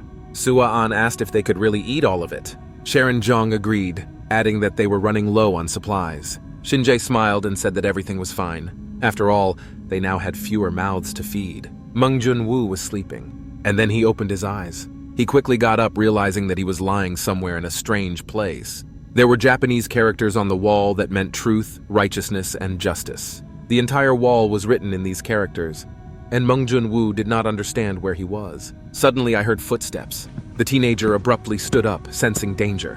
Then the body appeared. Someone suddenly grabbed a stick and started waving it. It was Man Jun-woo. He was holding a gun and was aggressive. The stranger told the South Korean boy to calm down in a rough tone of voice. This was his way of indicating that Menjun was from South Korea. But the teenager stood his ground and shouted, demanding that the stranger tell him who he was. It turned out that there was also a dog inside, and it started to growl. But then the man stroked him, and the dog immediately calmed down. Then the stranger repeated himself and told the South Korean boy to calm down. In fact, in the light, the man's face did not look so angry and dangerous. Se-yeon appeared behind him and happily called out Manju's name when she saw that he was awake. She wanted to go up to him. And for the first time in a long time, a smile appeared on her face. The teenager was shocked that Se-yeon was also with him. She came up to Menjun, perhaps wanting to hug him, but the teen stood up for her and ordered her to stay behind him. Se-yeon ordered Myungjun in a sweet voice to calm down, saying that this gentleman had saved them. The teenager asked again with a trembling voice. He could not believe that this big man had saved them. Se-yeon confirmed this once again and added that her grandfather lived alone on this island. Mung Jun-woo exhaled quietly but heavily. Then he felt sick and moaned. The teenager looked down and saw a red bone on his foot, and realized that he hadn't even noticed how he had twisted his ankle when he fell. The grandfather looked at the teenager's leg and said that it still needed rest. After all, even the slightest injury here could lead to death. After that, he threw the potatoes at Meng Jun-woo and ordered him to catch them. And then he dumped her and Se-yeon. The teenagers looked around and then stared at the potatoes in silence. Then, my grandfather told them not to worry, because he did not intend to kill them. The teenagers were silent and just looked at him. Then he just turned around and left. Se-yeon asked him where his grandfather was going. The dog also looked at his master. And then he turned around and stuck out his tongue and looked sweetly at the teenagers. My grandfather replied that he had gone to get dinner. The teenagers seemed very tense. And then they just pounced on the potatoes their grandfather gave them. They thought it was so delicious. Who would have thought that a simple potato could be so delicious? Tears even began to form in their eyes. They ate in silence, greedily biting into the potatoes. We didn't even notice it was over. Then Myung-woo asked Se-yeon what they should do next. Her classmate was still chewing her food. And then she swallowed and there was silence, after which she said that they had to do everything possible to survive. Their cave was under a tree, with the roots serving as a roof and support. The teenagers inside waited meekly and sat in silence. Then they heard the familiar footsteps. They looked away. 3 fish fell to the floor, and next to him was a dog holding another fish in his mouth for himself. The teenagers were silent, but they looked scared. My grandfather asked why they were staring at him. Then he picked up the knife, looked at him, and ordered him to get ready. Then he stuck it into the fish and ripped open its belly, to cleanse it of excess intestines. Now we could safely eat the clean fish. Se-yeon watched with fear. She could not believe how this person could live like that. After a while, the food was already on the fire and roasting. The old man looked at these hungry eyes of the teenagers. They looked like little puppies. And then they began to eat their food greedily, the first meat they had eaten in the last few days on the island. Se-yeon took a bite. And then she turned to her grandfather. He looked up, expecting a question. Se-yeon asked him how long his grandfather had been on this island. And Manjun thought that it was the most delicious fish he had ever tasted. The man replied briefly that he did not remember because he had stopped counting long ago. And they continued to eat in silence. But Myungjun still decided to ask one more question, whether he was right to think that they were on a separate island off the coast of North Korea. My grandfather just nodded. As for a person who had been alone for a long time, he was quite laconic in his statements. Then Menjun asked why this man was helping them, but his grandfather interrupted him, saying that he hadn't finished eating yet, and the teenagers fell silent, looking guilty. After that, my grandfather asked them what they thought was the hardest thing for him to cope with on this island. And then he suggested that it could have been hunger or injuries. The teenagers were silent and listened attentively. After that, my grandfather said that the hardest part was loneliness. He added that he didn't need anything from them, calling them South Korean children. After all he wanted was to meet other people and talk. The teenagers were silent. The grandfather went on to say that they had gotten into a fight with those children and most likely had nowhere else to go. It turned out that the man had been following them all for a long time and had seen everything that happened to them. And then he offered them to stay with him if they wanted to. Se-yeon stammered and thanked her grandfather for that. He was very kind to them. Some time passed. The fire was burning out. Grandpa called his dog Taepung, which means cyclone in Korean. The dog immediately opened his eyes, and they walked together to the exit. At that moment, Se-yeon called her grandfather, asking him to wait. He returned and waited for an explanation. Se-yeon barely opened her eyes and began to pack, saying that she would go with him. Her grandfather said she didn't have to prove her worth to stay here, but Se-yeon said that was not why she wanted to leave. She asked him to teach her how to survive on this island. Meanwhile, the events moved to the cave. Someone's stomach was rumbling there. It was Se-yeon, and she said out loud that she was very hungry. Ye Zhongli supported her, saying that they would soon starve to death, and there was no more food left. They ate it all at once. Yoon So-lee realized that things were bad, and then he abruptly stood up and ordered everyone else to get up as well. Sharon Jong asked why. Yoon San-lee suggested going to the stream and catching fish. Se-yeon agreed, saying that it would be a team effort. Ye Zhongli turned and looked away. She pointed at Mr. Polka and asked what they would do with him. Se-yeon said that the teacher had injured his leg and should rest. Others also agreed with this. There was silence, and everyone just stared at the teacher. Then Shin-jae put on this fake smile and said they'd be back soon. Mr. Park agreed and told them to be careful. When no one was looking, Shin-jae's expression changed dramatically and was no longer so friendly. The events moved to the forest. My grandfather was walking ahead of me and Se-yeon was running behind him. She could not keep up with him and shouted for him to wait for her. Suddenly, Se-yeon's expression changed dramatically. After all, she saw a bunch of people in the stream in front of her, and it could only be them. Her former classmates who tried to catch fish with sticks. But it seemed that their attempts were in vain and the fish simply ran away from them. The girls just watched the boys' poor attempts to catch fish. Grandpa also saw them and asked Se-yeon if they were her friends. She lowered her head and said that she was done. I could feel the pain in her words. Yoon San-lee was busy trying to catch food, and then he looked to the side and noticed something. After him, the rest of the classmates looked at the same spot. Meanwhile, my grandfather went into the water, and it was hard not to recognize his face. Everyone was silent, standing in a stupor. There was a deathly silence. Grandpa bent down and started fishing, and Se-yeon told him to be careful. He took out the rope with the fish on it and scolded the others for making so much noise that they scared all the fish away. Se-yeon watched carefully, realizing that she had been placing the bait in the wrong place all along. The fish was hanging on a hook, but it was unusual. Grandpa told Se-yeon to put a few more baits in different places and check them every 2 or 3 days. The girl listened attentively to her teacher. The other teenagers just stood there in a stupor and watched. I could only hear the grumbling of my hungry stomach. Se-yeon asked her grandfather what kind of hook he used to catch fish, because it looked very familiar. She took them in her hands to get a better look at them. My grandfather replied that he was tearing off the keys to the cans because a lot of garbage from the mainland had accumulated along the island's coast. Se-yeon recognized this hook as soon as she hadn't guessed it herself. Then she asked her grandfather where they were going now. He said he was going to the garden to pick potatoes. Se-yeon was surprised that his grandfather even had a vegetable garden. She thought about how much she didn't really know. Suddenly, her grandfather told her to be quiet. Then her heart began to beat faster and her eyes widened. After all, she saw a shadow in the bushes and knew exactly what it was.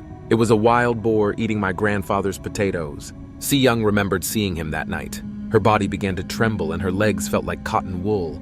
That was Se-yeon's greatest fear. My grandfather was calmly angry that this bastard had ruined everything for him again. Se-yeon was silent, but she didn't understand what he meant. The grandfather added that it was the largest creature on the island, and it looked like he decided to eat it all, which was a pity. My grandfather turned around and told me to go back because, unfortunately, there was no harvest. Se-yeon had no choice but to agree. But finally, she looked at her offender, the boar. Meanwhile, the events moved to the cave.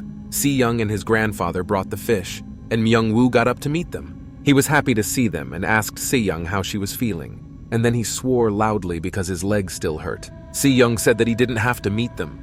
He had to focus on recovery. But Mei Junwoo smiled, saying that everything was fine, and he felt embarrassed that he hadn't done anything, so he cleaned up a little inside.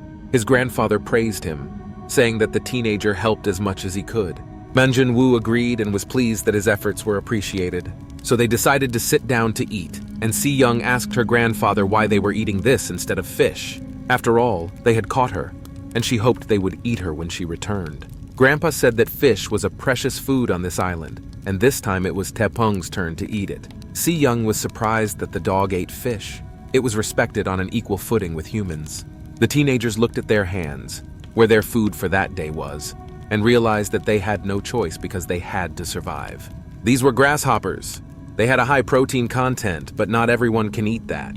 Se-yeon stared at them for a while, and then I closed my eyes and swallowed it all in one go. It turned out that it was not as bad as she expected. Grandpa looked at all this carefully and then coughed. Then he abruptly stood up and walked away from them. Se-yeon watched him and his actions closely, and then her expression changed dramatically.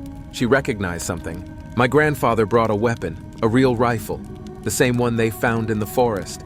Teenagers looked at it with open mouths and a little fear inside. My grandfather began to tell me that it was because there were now more mouths to feed, and the garden had been plundered by an animal, so they had to act more aggressively to find enough food and survive. There was silence. No one spoke or moved. Everyone was thinking about their own things. Se-yeon's face contorted. She began to worry and sweat. Then my grandfather looked them in the face and asked if they were with him. He took the rifle closer to him. The teenagers screamed when they saw the weapons. My grandfather said it was one of his rifles, which the class took for themselves. Se-yeon calmed down when she realized that all those weapons belonged to him, not to some maniac. After that, he thumped loudly when he sat down on the floor. And then he looked the teenagers straight in the face and asked them again if they would go with him. They were silent. Myung-woo had a frightened expression on his face, and Se-yeon had a combative one. Then she said she was ready.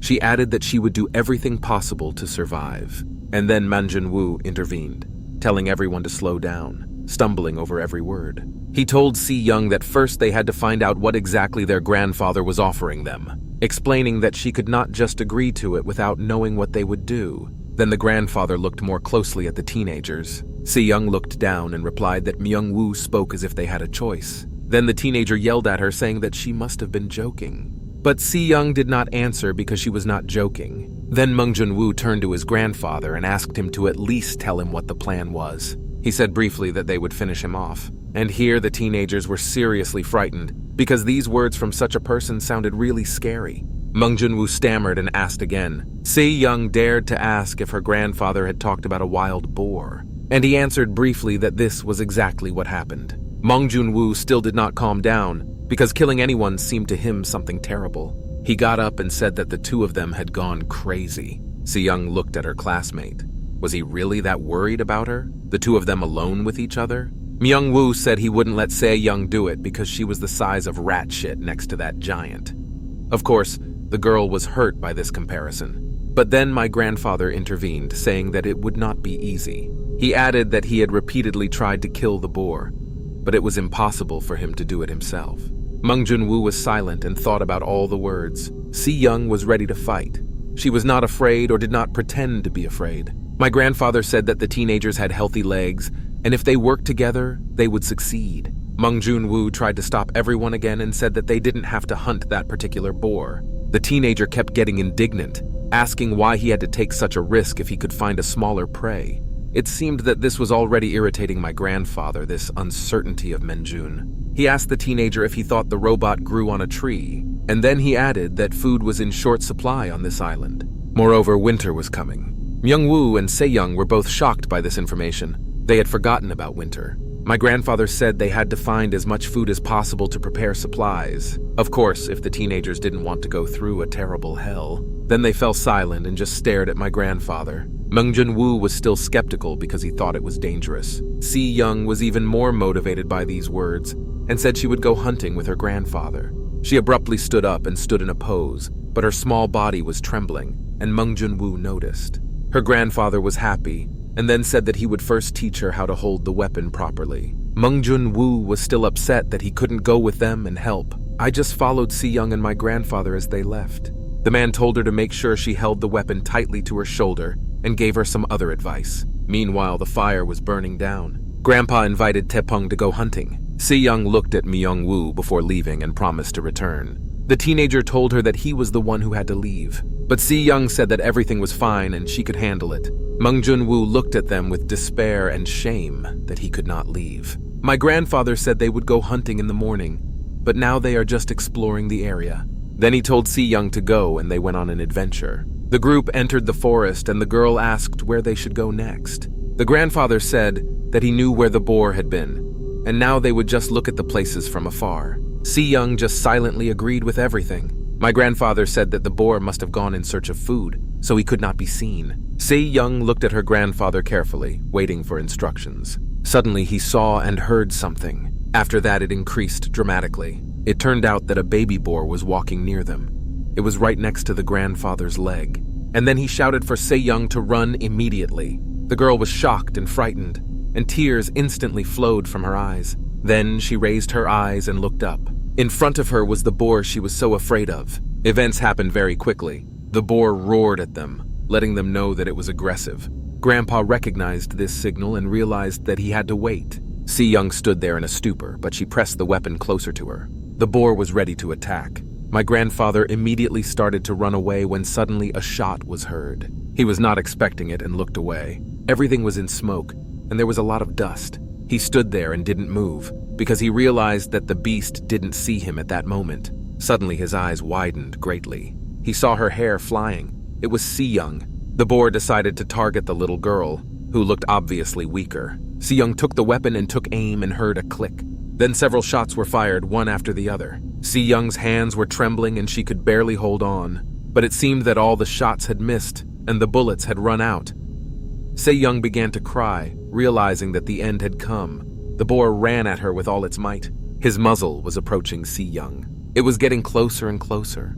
The girl was crying and saying goodbye to her life. Suddenly someone attacked the beast and bit it. It was a dog named Taepong. He killed the boar and Se-yeon survived.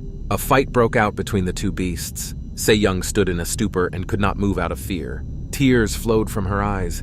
They began to fall to the ground and someone shouted to Se-yeon that this was her chance and told her to run. The events moved to the cave. Mung-jun-woo didn't meet his friends as happily as he used to.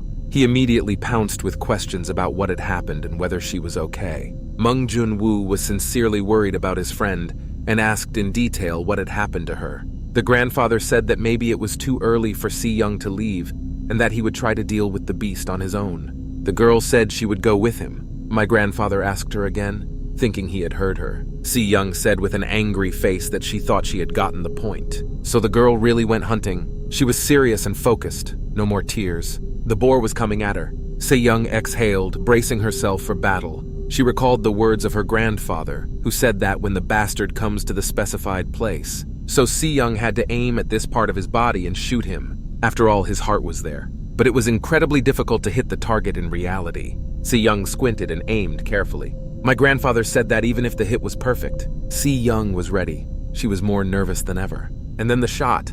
The grandfather continued that like any wounded animal, the boar would go into a rage. He ran at a high speed. No one could have kept up with him. My grandfather said that as soon as he ran to his lair, Taepong would start chasing him. After all, this dog was a smart boy. He ordered Se-yeon to follow Taepong, and then after a while, the boar will stop running. And then Se-yeon will see Taepong and this scum trying to scare each other. And it was at this moment that Se-yeon had to finish the beast. All this was to be done by one little girl. Taepong stood there listening as if he were also hearing the same thing. My grandfather said that together they would be able to finish this bastard. Mung-jun-woo called Se-yeon. He felt how risky it was. The girl was silent and just looked down. Then she came back and agreed. Grandpa said he would tell Se-yeon the last details she needed. He approached the entrance. He took the cloth that served as a door. Then he handed it to Se-yeon and told him to put it on, since wild boars have terrible eyesight and it would be wise to use camouflage. She was looking at her camouflage, which did not give her confidence. My grandfather said they would hide until the beast appeared. Se-yeon was ready for it. She had no choice, but she will come face to face with her greatest fear. My grandfather said it was easy to say, but it was one of the biggest boars he had ever seen in his life, and he had never managed to kill it himself. Mung-jun-woo was even more frightened by this information.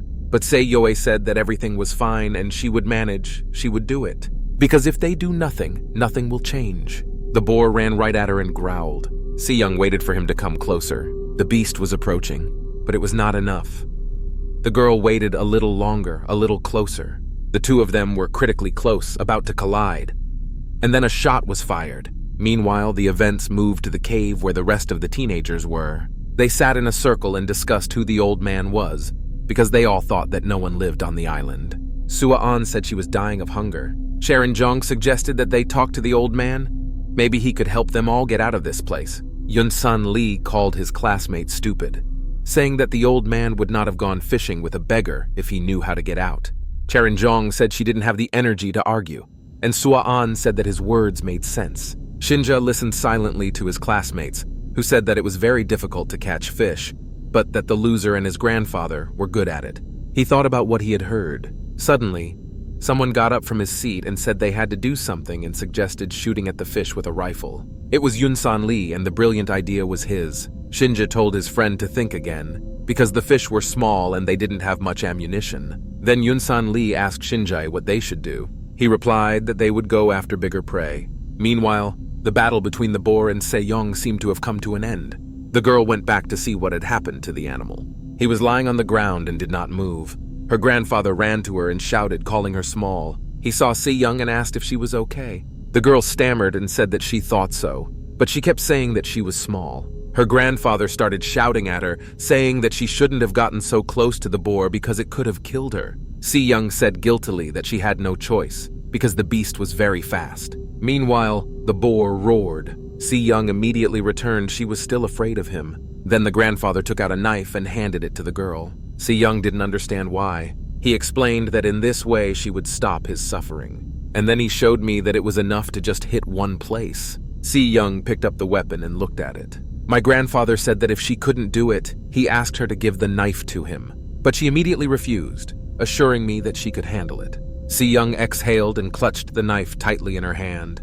Then she swung sharply and did the trick. A rope was tied to the tree. There was a booty hanging on it, and my grandfather and Se-yeon were sitting below. My grandfather was digging in the ground. Se-yeon asked him why he was burying the boar's head. He said it was a sign of gratitude. Se-yeon didn't understand what this crazy man was getting at. Then, her grandfather explained that by sacrificing his life, they would be able to extend theirs. Se-yeon had to remember that. He told the girl to always be grateful. This boar, a river with fish in it, and the whole island. Se-yeon suddenly remembered her grandfather, who told her to respect everything around her as she walked this earth. She promised her grandfather to do so, and then they heard something that caught their attention. They were little wild boar babies huddled together. My grandfather said they would be his legacy. At that age, they were very cute and innocent and even made me feel guilty. But in such conditions, everyone had to survive on their own. Although Se-yeon was actually very sorry for her actions, she would do it again if necessary. My grandfather was carrying a boar's leg and said that he would not recommend eating the internal organs because they spoiled quickly. And he repeated that even the slightest risk here on the island could turn lethal. Taepong the dog also carried meat in his mouth. Se-yeon also thought that her grandfather was right, and that even a mild illness could be life-threatening. My grandfather said they would divide the rest of the meat. Some would be roasted on the fire, and the rest would be smoked. He added that they would now eat, and then he promised to teach Se-yeon some smoking techniques. Suddenly, the dog froze. Then he began to growl. After all, Se-yeon's classmates were waiting for them. Shinjae was sitting on Myung-jun Woo, and Yun-san Lee was holding a gun. Shinjae said it was their reward. Meng-jun Woo looked very bad and did not even show signs of life. Se-yeon screamed when she saw her friend in such a state, and then her eyes opened even more and she fell silent. After all, Yun-san Lee flicked his weapon and pointed it at Se-yeon, ordering him to close up and stand still. Se-yeon was seriously angry. Se-yeon asked what they were holding in their hands, and Sharon-chan said to look, and they had a dog with them. The girls' mouths watered when they saw the meat. Yun-san Lee also exclaimed that they hit the jackpot. Se-yeon told them that they were all rotten scum. Ji-hoon-an was silent, but it seemed that he did not like it. He put his head down. Se-yeon held the weapon and the meat tightly. Shinjae looked at her intently, especially her rifle. After that, Shinja abruptly stood up and ran. Se-yeon did not understand what was happening and stood in a stupor. Shinja ran at her and pulled out a weapon, hitting her with his knee. Se-yeon screamed but did not have time to defend herself. Then she fell loudly to the ground. Sinja repeated that he had already told her to stand still. Se-yeon groaned in pain. Shin-jae turned to the others and asked what they were doing. He ordered me to take the rifle from the beggar. The events moved to the cave. The roasted meat was ripe. After that, he was cut with a knife, and they stabbed a piece of it, from which the juice dripped, and the teenagers were salivating, looking at it. Sinja asked them if they were ready. The teenagers attacked the food like crazy. They looked like real animals. Ji-hoon-an looked down. He wasn't going to pounce on the meat. On the contrary, he was driven by anger at everything. Ji-in-kim looked at her friend and was not about to pounce on the food either. Yoon-sun-lee ate the meat like a wild boar. Sua-an also, smacking his lips. All the teenagers ate like dogs that had been thrown a bone. Chae Jin-jong asked Shin-jae why he didn't take everything from them while eating the meat. Yoon-sun-lee agreed, saying that they had more meat. He added that perhaps we shouldn't have left them anything, because they could have taken everything. Shin-jae smiled. Then he said that it was better to let them live because they would come in handy. Everyone else was surprised because no one was thinking of killing them. They discussed among themselves what Shin-jae meant, but no one paid any attention to it, because animal instincts were more important. Meanwhile, Mr. Park approached them, barely able to walk, limping. He asked the teenagers if it was meat and asked where they got it. He added that it smelled delicious. Then he stretched out his hands, asking me to give him a piece, but the teacher was stopped and ordered to wait.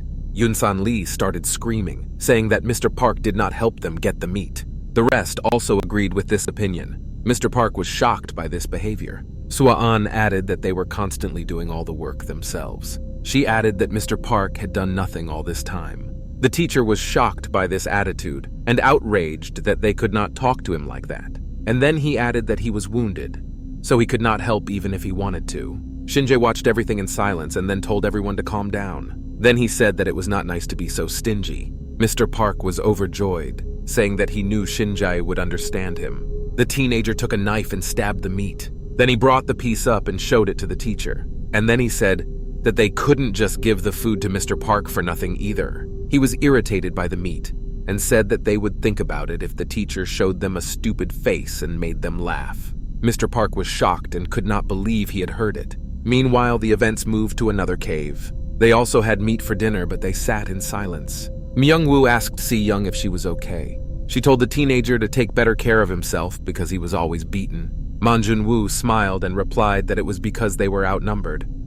If it was one-on-one, he would have won. But Se-yeon interrupted him, apologizing to her grandfather for what had happened. He replied that everything was fine because they had more meat left and were still alive. Se-yeon agreed. The grandfather added that they had to worry about the next step of those ignorant people. After a short pause, my grandfather said that it was probably them. The teenagers added to his sentence by asking if they would come for them again. Meanwhile, a new day came and Se-yeon was fishing. She grabbed the rope. I got 2 fish out of it. Se-yeon was happy to be so lucky. Suddenly, the joy ended abruptly. After all, Se-yeon heard the click of a rifle. After that, the weapon was put directly to her back.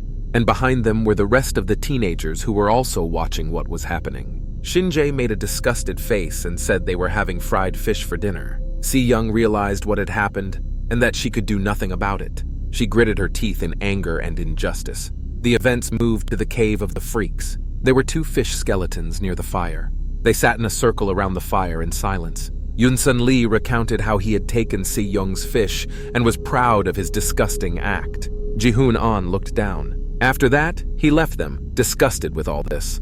Ji-in-kim noticed this. She followed her friend and the teenagers ended up on the street. Ji-yin asked Ji-hoon what was going on with him lately, because every night he would just stare at the sky. Ji-hoon-an sharply replied that they had to leave. Ji-yin did not expect to hear this and asked again. Ji-hoon-an came back and said that he was going to leave, because he couldn't go on with all this just to survive.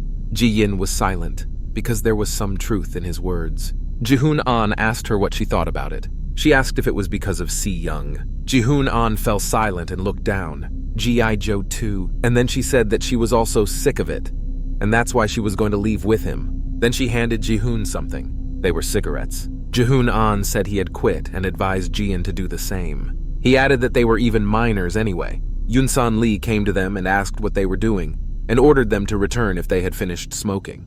Ji-yin said they would be back soon. Then Ji-hoon turned around and went inside. The others asked them where they were, and someone joked that the teenagers wanted to be alone. Shin-jae listened to this and remained silent, and then his face twitched again, like what was happening. It was dark. Suddenly, someone set a stick on fire. After that, it immediately became light. It was my grandfather and Se-yeon, and Taepong was with them. They lit a fire. They started smoking meat. The man told me that to prepare the food for long-term storage, they would smoke it with smoke over a slow fire until sunset. And this smoked meat was the last thing they had left to eat. Se-yeon thought that this would certainly not be enough for the winter. Grandpa said that now they had to try harder to find more food. Se-yeon lowered her head in agreement. Suddenly, she heard the sound of rustling bushes. Grandpa and Se-yeon turned back to see what was happening. Meanwhile, the events moved to the cave. Everyone slept soundly by the fire, but not Ji-hoon-an. He woke Ji-yin up and told her to leave. She opened her eyes and stood up, and the teenagers carefully left the cave so as not to wake anyone up. They were outside and could now go wherever they wanted. Suddenly, the teenagers heard a sound and turned back. At that moment, someone called Ji-hoon-an. Then, as if out of nowhere, Sinja appeared with a weapon. He had a crazy expression on his face and asked his classmates where they were going, because it was deep into the night. Ji-yin heard something strange in Shin-jae's voice. It scared her, and she started stuttering, unable to string two words together. Ji-hoon-an was silent, gathering his words together, and then he took a deep breath and called Sinji an asshole. He certainly didn't like it, and asked what Ji-hoon-an had just told him. The teenager said that he could no longer stay with such freaks as they were, including Sinja. This further outraged his fragile personality. Ji-hoon said he refuses to survive at the expense of others. Shin-jae asked if Ji-hoon-an wanted to leave them and what he would do next. He asked if the teenager wanted to join a beggar's shop. Ji-hoon slapped himself in the face when he heard the word gobbler, showing the stupidity of these words, because everyone on the island was on equal footing. He told Shinja that he was still such an immature asshole, developing at the level of a child. Ji-in remained silent, looking at Ji-hoon-an sideways, sensing danger. He asked Sinja if he was not ashamed of himself and his actions. Ji-hoon-an added that they were all stuck on this stupid island.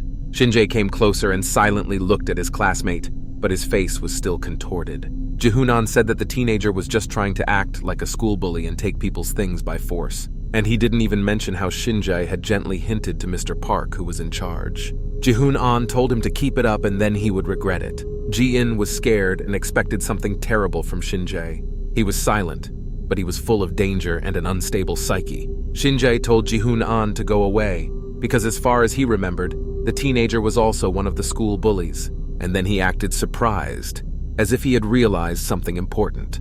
Then he made a silly smile and asked if Ji-hoon-an was angry because his best friend had been beaten. He asked again. Shin-jae called Ji-hoon-an stupid, saying that they were best friends with a beggar. This infuriated him, and he threatened Sinja if he called her a beggar again. This made the teenager laugh. He asked what happened to Ji-hoon-an because he despised his past. Ji-yin was silent. She did not understand what was happening. Shin-jae asked, "Since when did Ji-hoon-an have the balls to threaten him?" He then pointed his rifle, saying that if the teenager thought he would not be shot at, he was wrong. Shin-jae was not joking. These were not empty threats, and everyone knew it. Ji-hoon-an was in a stupor. He did because anything could provoke Shin-jae. Suddenly, Ji-yin stood up for her friend, covering him with her body. Ji-hoon-an did not expect this from her. After that, Ji-yin yelled at Shin-jae to stop because he had gone too far. She promised that they would not join Se-yeon, but would leave quietly, without noise and on their own. Shin-jae briefly replied that all these words were nonsense. He kept his sights on them. Shin-jae told Ji-in to call a spade, that they were going to betray them. Ji-hoon-an realized that something had to be done, because the little shit was out of his mind.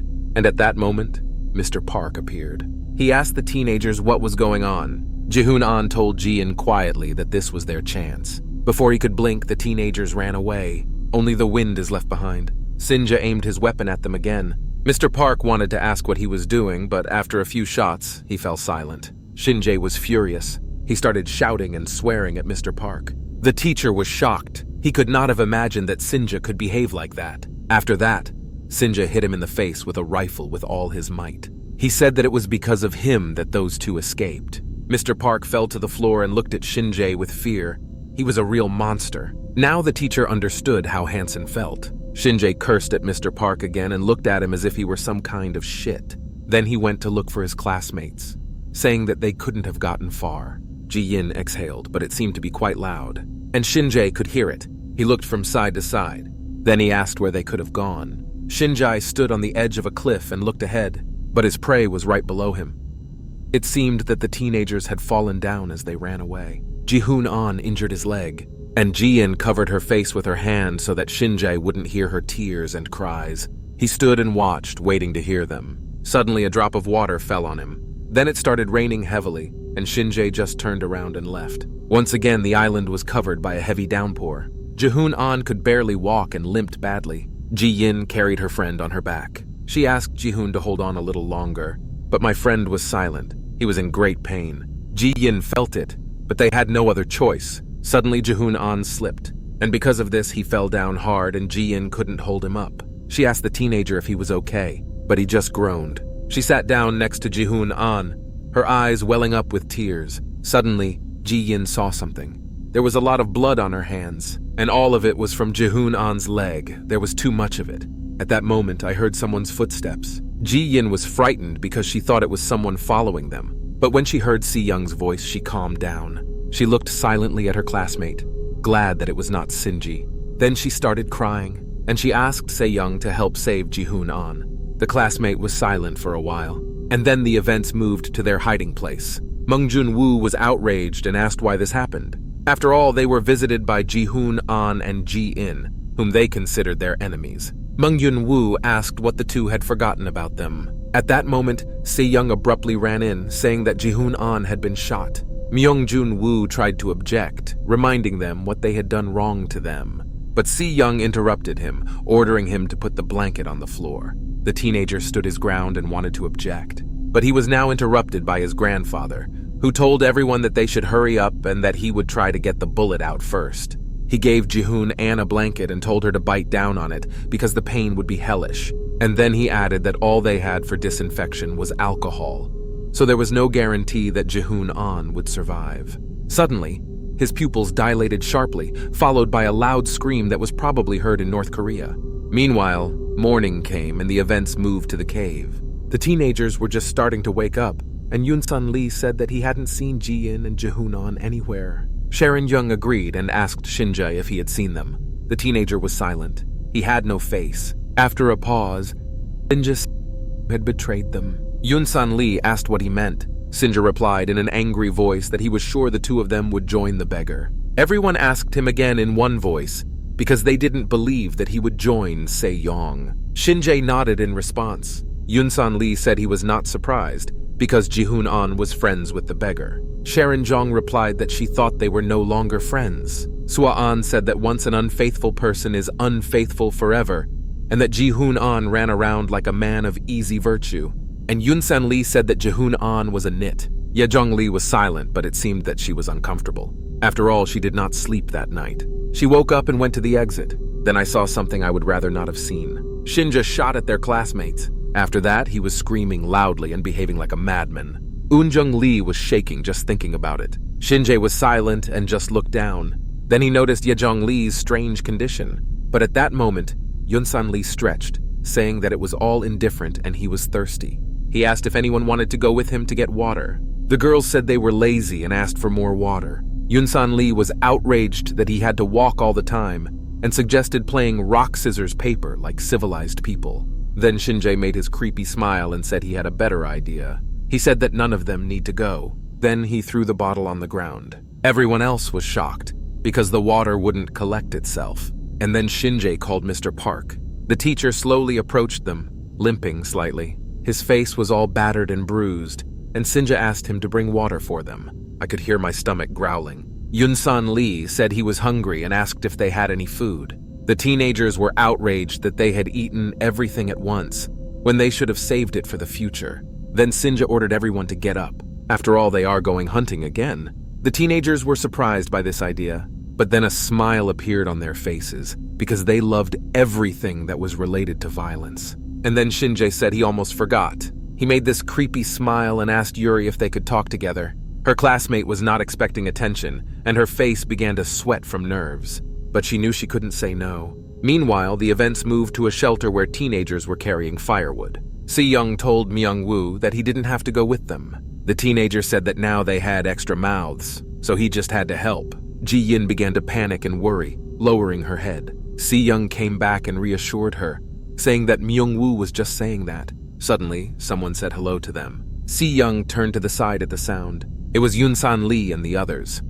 Swa-an admired the fact that they had really gone over to the beggar's side. Ji-yin said she had no reason to talk to them all. Yun-san Lee replied that she imagined herself as a bully. Sinja said that they did not come to return her, and they were here because they were hungry. Then he pointed his weapon and ordered them to close and give up everything they had. Se-yeon panicked and replied that they had taken all their food last time. Suddenly a shot was heard and she said they had nothing else. Man Jun-woo shouted Se-yeon's name when he heard the gunshots.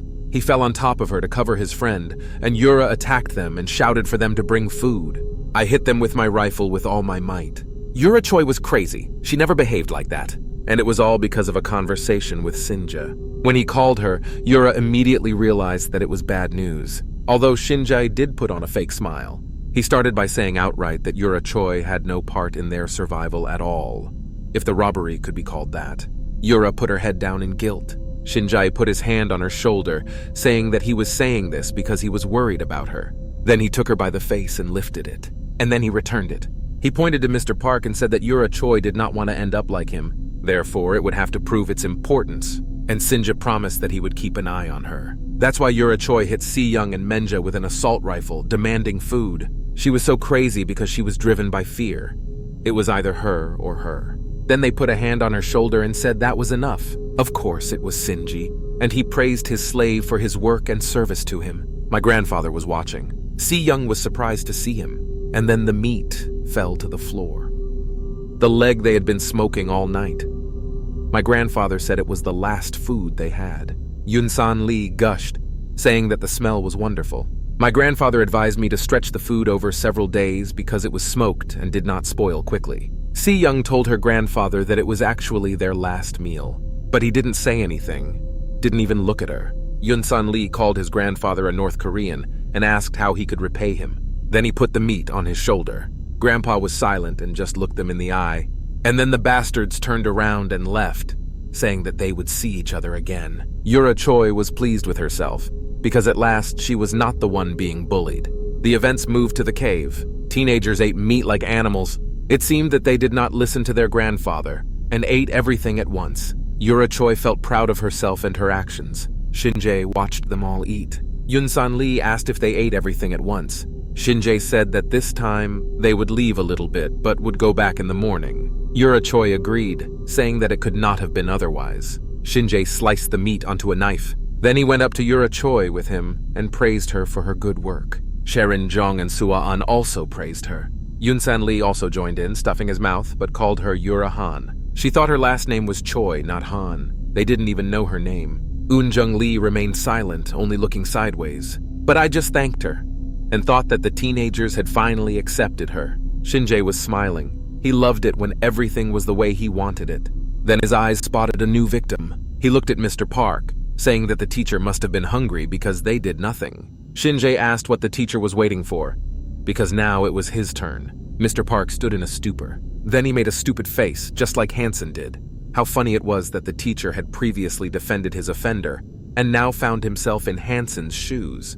The events moved to the cave. Taepong the dog was whining inside. Se-yeon told him that he must be hungry and apologized that they had nothing to eat. Ji-yin lowered her head and remained silent, feeling guilty and ashamed. Jae-hoon-an just lay there, gathering his strength. Se-yeon told everyone that the sun was already up, so they had to go look for food. Mong Yun-woo asked what the point was, because those bastards would come back and take everything away again. Ji-yin was so sorry and ashamed of everything. Se-yeon looked at her, and then she asked the others what they should do. Just sit there, do nothing, and wait for death by starvation. Se-yeon added that they could not give up hope for survival, so she suggested that they at least catch grasshoppers. At that moment, my grandfather came in and said that Se-yeon was right, and they could also look for edible berries and plants. Teenagers were not very confident about eating vegetation. But my grandfather asked who wanted to go with him, adding that he needed at least 2 people. Se-yeon said she would leave with Myung-woo. Then she turned to her friend and asked if he could walk. Mung Jun-woo said he was feeling better, but there was a catch. He asked if it was a good idea to keep these 2 newcomers. Se-yeon looked at Ji-hoon and Ji-in. They wouldn't have been able to handle themselves in case of danger. After that, she suggested that Myung-woo go with Ji-in and she would look after Ji-hoon. Suddenly, the friend started shouting that he would never leave her alone with him. Se-yeon and Ji-in stood silently in shock. Ji-hoon said that he had something he had been wanting to tell for a long time. Se-yeon blushed and asked what it was. And then Ji-hoon walked up to her, grabbed her face and reached out to kiss her. Of course, all of this was just a wild fantasy of Mung Jun-woo's, but the teenager would never have let it happen. Se-yeon asked him what he offered in return. Mung Jun-woo pretended to be thinking about something.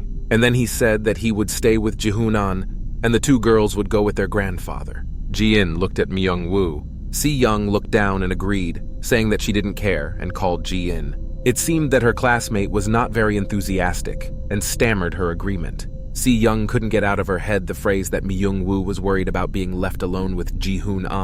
Ji-in screamed loudly. She ran after her grandfather and Se-yeon and asked them to wait for her, loudly crying. Se-yeon noticed something on her. Her hands were covered with cuts due to thorn bushes. She told Ji-in that she should have put on a sweater. At first, my classmate did not even realize what was going on. And then she felt a burning sensation on her hands and thought she hadn't even noticed it. After that, the grandfather called the two of them. After all, he found a kibia, also known as the chocolate vine, and ordered him to keep it. He told the girls to eat in moderation, because overeating could make them sick. Ji-in didn't like the idea very much. The grandfather told them to keep walking and that they would catch grasshoppers along the way. Ji-in hadn't moved away from a kibia yet, and the thought of catching and then eating grasshoppers didn't make her happy. But it was a pretty good option that had a high protein content. Ji-in made too much noise because she was afraid of these creatures. Every time she shouted from behind the bushes when she touched the grasshoppers, scaring the others away. Grandpa was watching and said how spoiled Ji-in was. Then he asked Se-yeon, calling her a booger, if she had accepted her fate. Of course, the girl did not like the joke about her height, but she let it slide and replied that both her pockets were full. Grandpa came back and told Se-yeon that he had told her again to take it in moderation. Then he ordered everyone to go back. Ji-in looked crazy and most of all she wanted to go back.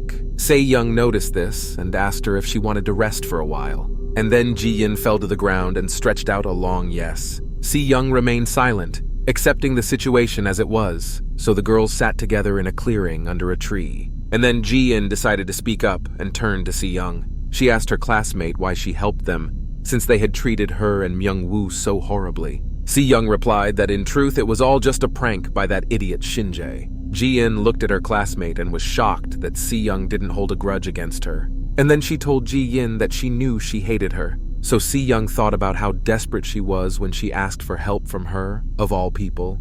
And she added that she was too good-natured to turn a blind eye to this. Ji-in suddenly apologized for what had happened between them in the past and what was happening now. Se-yeon looked at her classmate in shock, not expecting to hear such a thing from her. Then I sewed it, because a sincere apology was worth a lot.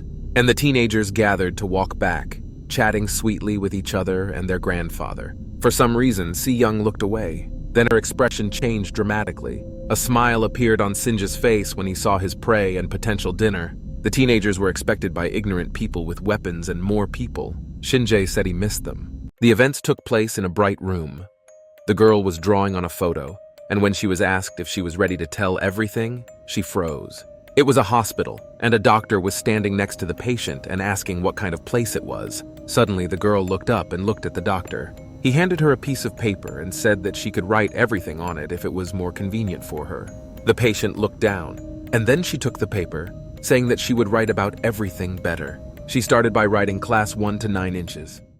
Ji-hoon was lying on the ground, showing no signs of life. Next to him, Jun-woo knelt with his hands above his head. Ji-in screamed when she saw what happened to her friend. Their friends were taken hostage. Ji-in asked what it all meant. Suddenly, her pupils dilated sharply. After that, a loud shot was heard from Sinji, and then another click of the rifle and its muzzle was pointed at the teenagers. Sinja said they heard him and asked not to be forced to repeat himself. Ji-in asked her classmate how he could do that. A smile appeared on Shinja's face. He liked becoming the worst version of himself. Then Se-yeon calmly agreed. She said it was in her pocket and ordered me to take it away. Ji-in tried to be outraged. Se-yeon rubbed her pocket, trying to prove that she had something in it. Sinja replied that he did not trust them and ordered them to stand still. Then he looked back and gave the order to Yura Choi. After her last victory, the girl felt impunity and power, so she easily agreed to the task. And she approached Se-yeon with an assault rifle. She held up her hands to her classmates, showing that she would not harm them. Yura Choi was already mentally devouring what was in Se-yeon's pocket. Suddenly her expression changed abruptly and she screamed. After all, many grasshoppers jumped out of Se-yeon's pocket and attacked Yuri Choi. She even threw away her weapon out of fear, and she fell straight to the ground, plopping down loudly. Se-yeon realized that this was a chance and she had to take the weapon. Yunsan Lee did not understand what had happened. Jihoon An gritted his teeth in pain as he continued to lie there. And then I realized that this was his chance when Yunsan let his guard down. So Jihoon An just pounced on him, knocking him down. Mong Junwoo realized what was starting to happen, and he had to make an effort as well. Meanwhile, Jihoon An and Yunsan Lee were struggling, and the latter was knocked to the ground. Yunsan Lee was furious because he was used to winning with numbers and weapons, but he had no strength. Then he was told that it was the end, and Yunsan Lee's expression changed dramatically. After all, now he was facing the muzzle of a rifle grabbed by Mong Junwoo. Now the tough guy was in the shoes of those he had insulted and intimidated, but without a weapon, Yunsan Lee was nothing. Se-yeon grabbed Yura Choi's rifle and also pointed it at the offenders, saying that it was over now. Yura was scared, because Shinja would definitely not praise her for such a mistake. Se-yeon asked if they wanted to shoot each other and die together. Yunsan Lee raised his hands in the air in fear and remained silent. Shinja stared intently and remained silent as well. Then he abruptly turned around and ordered me to leave. The others did not understand what was happening and stood in a stupor. Yunsan Lee asked again, asking if they were just giving up. This pissed Shinja off.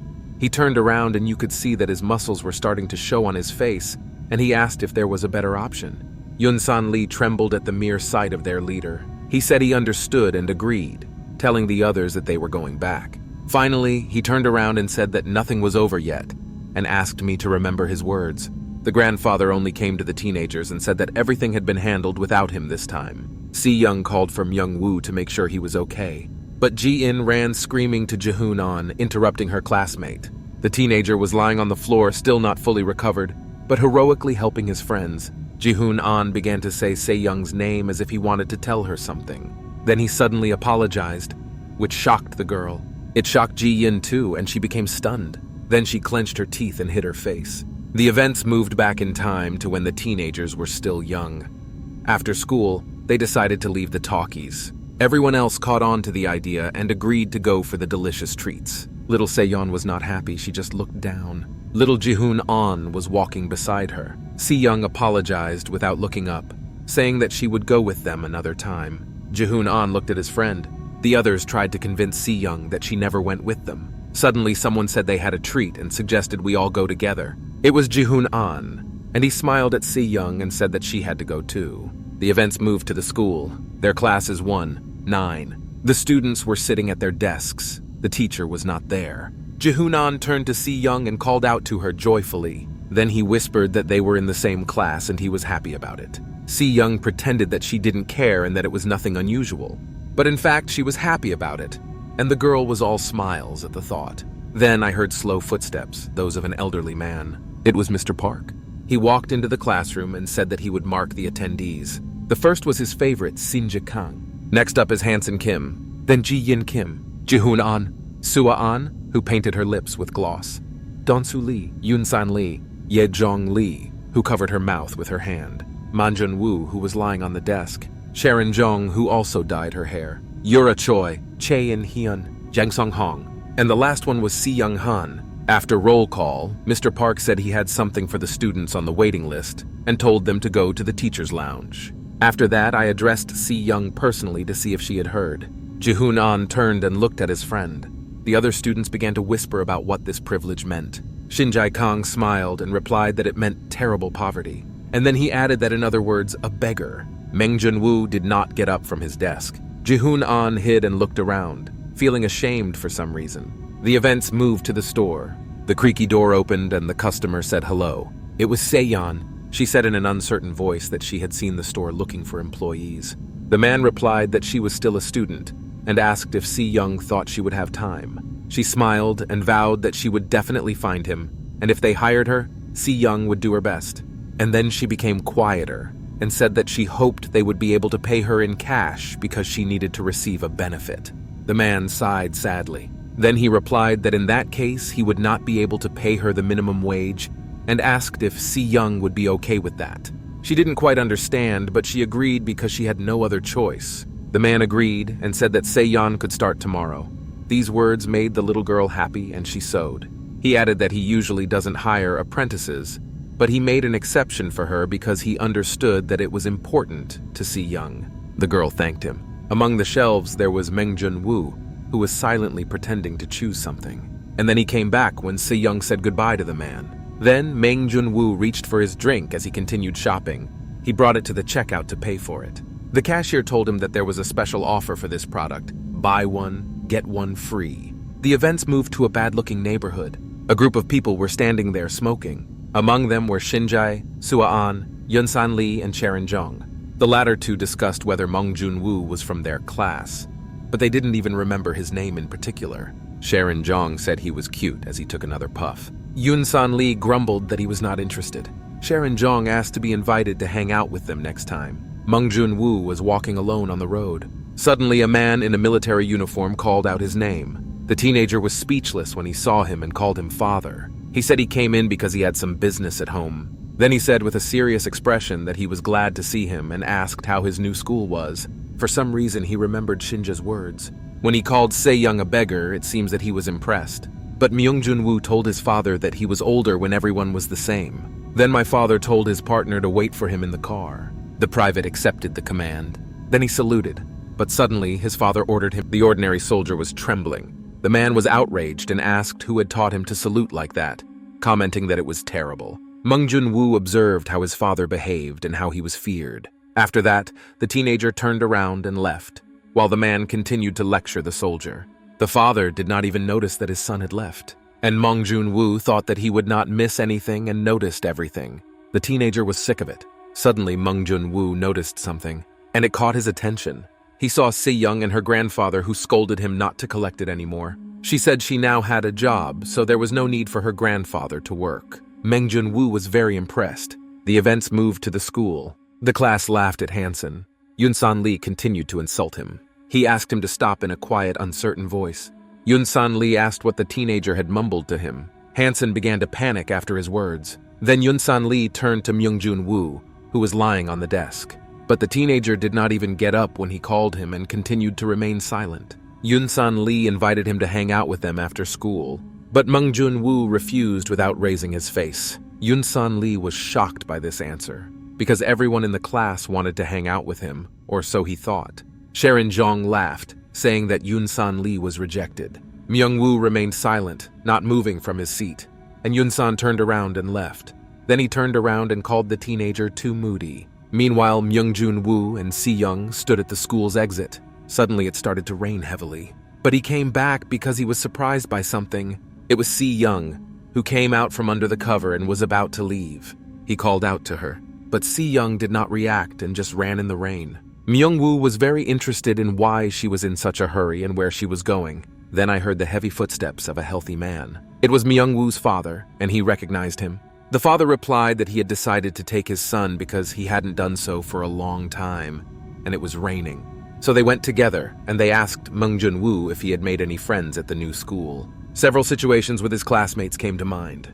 How they smoked, but they spent their time after school in a useful way. Woo realized that these were people he would not want to have anything to do with. He just agreed that he had made friends. Then he looked at his father and addressed him. Suddenly, their umbrella broke free and fell to the ground. After that, Jun's eyes widened dramatically when he saw his father. After all, he struck a pose and saluted, thanking him for his service. Drops of rain ran down my father's arm, but he stood there and did not run for an umbrella. Woo remained silent, but the shock did not leave his face. The father told his son that he should always be grateful and respectful of such people. After that, the shock disappeared from his face and sadness appeared.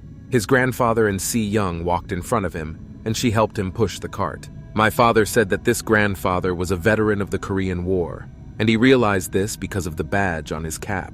The old man was pleased that someone else respected veterans and bowed. After that, he and Se-yeon moved on, carrying a heavy cart, and Woo stood there in shock. They had an umbrella, although it was wet. But despite the heavy rain, his father shone brighter than the sun. The events moved to the old building. Shinjae and his father were with her, and he told his son to thank his fate that he did not have to live like that. These words were deeply imprinted in the teenager's mind. Se-yeon walked with her grandfather past Myung-woo and his father. I was pushing a cart in the rain. The rain was running down her face, but it did not bother the girl. Shinjae agreed with his father. He realized how lucky he was to have a good life. The events moved to the shop where Se-yeon now worked. The customer held out his card to pay. Se-yeon worked at the cash register, and the customer said they were in the same class. The girl replied that she knew that. It was Myung-jun-woo, who said it was time for school and asked if Se-yeon was going. To which she replied that the supervisor said he would be late, so the girl decided to replace him before school. And she wondered why she was explaining this to him at all. Manjun-woo bought another drink that was on sale and shared it with Se-yeon. The girl replied that she had not eaten sweets, but she was shocked by this act. But Mangjun-woo did not listen to her, saying that they would talk some other time. Se-yeon tried to say that she didn't like sweets, but her classmate just turned around and walked away with a wave. Se-yeon stood in a stupor, not understanding what was happening. Then another customer came in and said hello. It was Ji-hoon-an. He was surprised to see his friend Se-young-han. The teenager immediately attacked with questions about whether the girl worked here and whether it was time to go to school. Se-yeon replied that she was going to work a little longer and would come back in the evening. Then she held out the banana milk that Mangjun-woo had given her and offered it to Ji-hoon. He asked what it was. Se-yeon said she didn't eat sweets. Ji-hoon-an asked if he would feel bad about it later, and Se-yeon said indignantly that if he didn't want to, he didn't have to. After that, Ji-hoon-an stopped showing off and took a banana milk and said they would meet at school. A smile appeared on Se-yeon's face. Ji-hoon-an walked past his classmates who were sitting in the same place smoking. He looked at his banana milk that Se-yeon had given him and was happy. Suddenly he was called and turned around. I saw my classmates. Yoon-sun Lee asked if they knew each other. Sharon Jong responded by asking him if he was stupid because they were all in the same class, adding that they were in the same class so they were friends. Ji-hoon-an heard this and wondered if they were really in the same class. Suddenly someone touched him on the shoulder. Ji-hoon-an recoiled, not expecting such closeness. It was Ji-yin, and she replied that it was nice to meet her and introduced herself to her classmate. And then she asked if he had banana milk in his hands. Then she said that she adored him. She asked if she could take it. Ji-hoon-an stood in a stupor at being spoken to and handed over his drink. Yoon-sun Lee asked the teenager if he wanted to hang out with them after school. And Sharon Jong asked if Ji-hoon-an ever smoked. He replied that he had never done so. Yoon-sun Lee asked why such a cool guy didn't smoke. Ji-hoon-an was embarrassed when people called him cool. Then he was handed one cigarette, the last one in the pack. Shinjae said that this one had a match and Ji-hoon-an had to smoke it, and the teenager agreed. The events moved back to the store, where Se-yeon again said that the goods were on a 1+1 promotion. Mangjun-woo told her to take a free one. Everything happened the same way. Se-yeon took the milk. She stood there in a stupor but realized that Mangjun-woo would not take no for an answer. Then Ji-hoon-an came, and Se-yeon gave this milk to him again. Then Ji-hoon-an gave it to Ji-in, and she responded defiantly at first. And then I looked more closely and noticed something. At the bottom was a note that they were in the same class and an offer to be friends. Ji-in melted down. It embarrassed her. I thought about how bad Ji-hoon-an's handwriting was, but it was actually Myung-jun-woo's. They all met again in front of the school to smoke a pack of cigarettes. Ji-hoon-an felt like one of them. He was accepted. It got dark and the events moved to the store. Ye-jong Lee said she heard that there was no point in coming here. Yun-sul Lee was outraged, asking what to do because he had run out of cigarettes. He said that he thought he was addicted because the teenager seemed to be experiencing withdrawal. Yun-san said this proudly, but no one believed him. Ji-hoon-an watched in silence, but he knew that Se-yeon worked in the store. Sinja said that the manager here was strict, and they all wore school uniforms. And then Ji-hoon-an told them to wait for him here. This surprised the teenagers, but they couldn't wait to see what would happen. Ji-hoon-an had a smug smile on his face, proud of himself and feeling cool. So the teenager walked into the store and the doorbell rang. Se-yeon greeted him, but fell silent in mid-sentence when she saw him there. She looked at her classmate. The others watched from the courtyard, and Yun-san Lee asked if it was the beggar from their class. Ji-hoon-an told Se-yeon that he had a request. The girl was already alarmed and asked what had happened. Ji-hoon asked her to sell him what was behind her, hinting at the cigarettes that lined the entire closet. Se-yeon was in a stupor because she didn't know that Ji-hoon-an smoked at all. The teenager smiled at her, saying that they were friends. There was a sign at the cash register that prohibited the sale of tobacco to people under the age of 19. Morning came and they were shouting at Se-yeon. The manager shouted that it was impossible to sell cigarettes to minors. Se-yeon didn't know what to say, and cold sweat was pouring down her face. The manager asked how Se-yeon repaid him for his kindness. He added that he saw everything on the surveillance cameras. Outside, Se-yeon's classmates were watching and eavesdropping. The boss said he shouldn't have hired the apprentice. Then he shouted that Se-yeon had been fired. She tried to apologize, but it was all in vain. Meanwhile, my classmates were smoking in their seats. There were a lot of them. The whole class smoked, as it turned out. Ji-hoon-an also did not care about Se-yeon's fate. He had a smile on his face because he was so cool. The events moved to residential buildings. Man Jun-woo called out to Se-yeon. The girl was furious and did not answer. Mung Jun-woo kept asking her to wait. Eventually, Se-yeon asked why he was hitting on her, since she didn't even know him. Mung Jun-woo replied that they were in the same class, so they were friends. Se-yeon denied it, saying it meant nothing. Myung-woo looked at her and smiled, saying that she was small but energetic. Se-yeon noticed this and asked what made him laugh so much. Mung Jun-woo replied that it was very small. And then Se-yeon took a swing at her classmate, asking if he wanted to die. Suddenly, I noticed something and stopped. She saw Mung Jun-woo, who called out to her. The rest of my classmates were nearby, and they asked out loud if it was the beggar. Yoon-san Lee said this and was told that it was very rude. Sua-an laughed, and Sharon Jong said that it seemed like Se-yeon had heard Yoon-san Lee. But the teenager did not stop, asking if it was true that the beggars were begging for food. Se-yeon was silent and just looked at them. Mung Jun-woo was also silent, but he was shocked by the situation. Suddenly, Shin-jae asked Ji-hoon-an if she was his girlfriend, and then he made that stupid forced smile, as if he didn't understand what the question meant. Ji-hoon-an didn't even know what to say and was in a stupor. Suddenly he laughed, telling me not to say such nonsense anymore. He added that Se-yeon was more like his cigarette courier. Then Yoon-san Lee asked everyone if they wanted to see a gag. His cigarette was over. Then Yoon-san Lee left her, and she flew straight to Se-yeon. She jumped away from the girl's briefcase, and it fell by her collar, reaching her body. Se-yeon screamed because it hurt so much.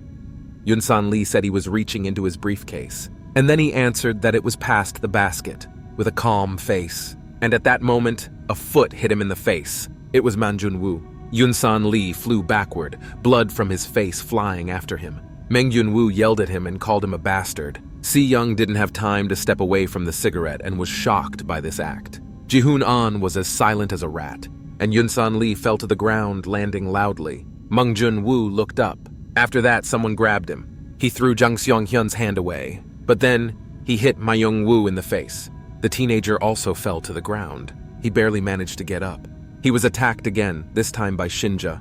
This short girl had always only known how to attack the weak. After that, he punched Men Jun-woo in the face. Shinja felt strong because he was beaten and abused at home. And then 3 guys attacked poor Myung Jun-woo while he was lying there, and they started beating him hard from all sides. Ji-hoon-an was shocked, but he remained silent, standing in a stupor. Suddenly, he was pushed by Se-yeon. She was holding a garbage bag.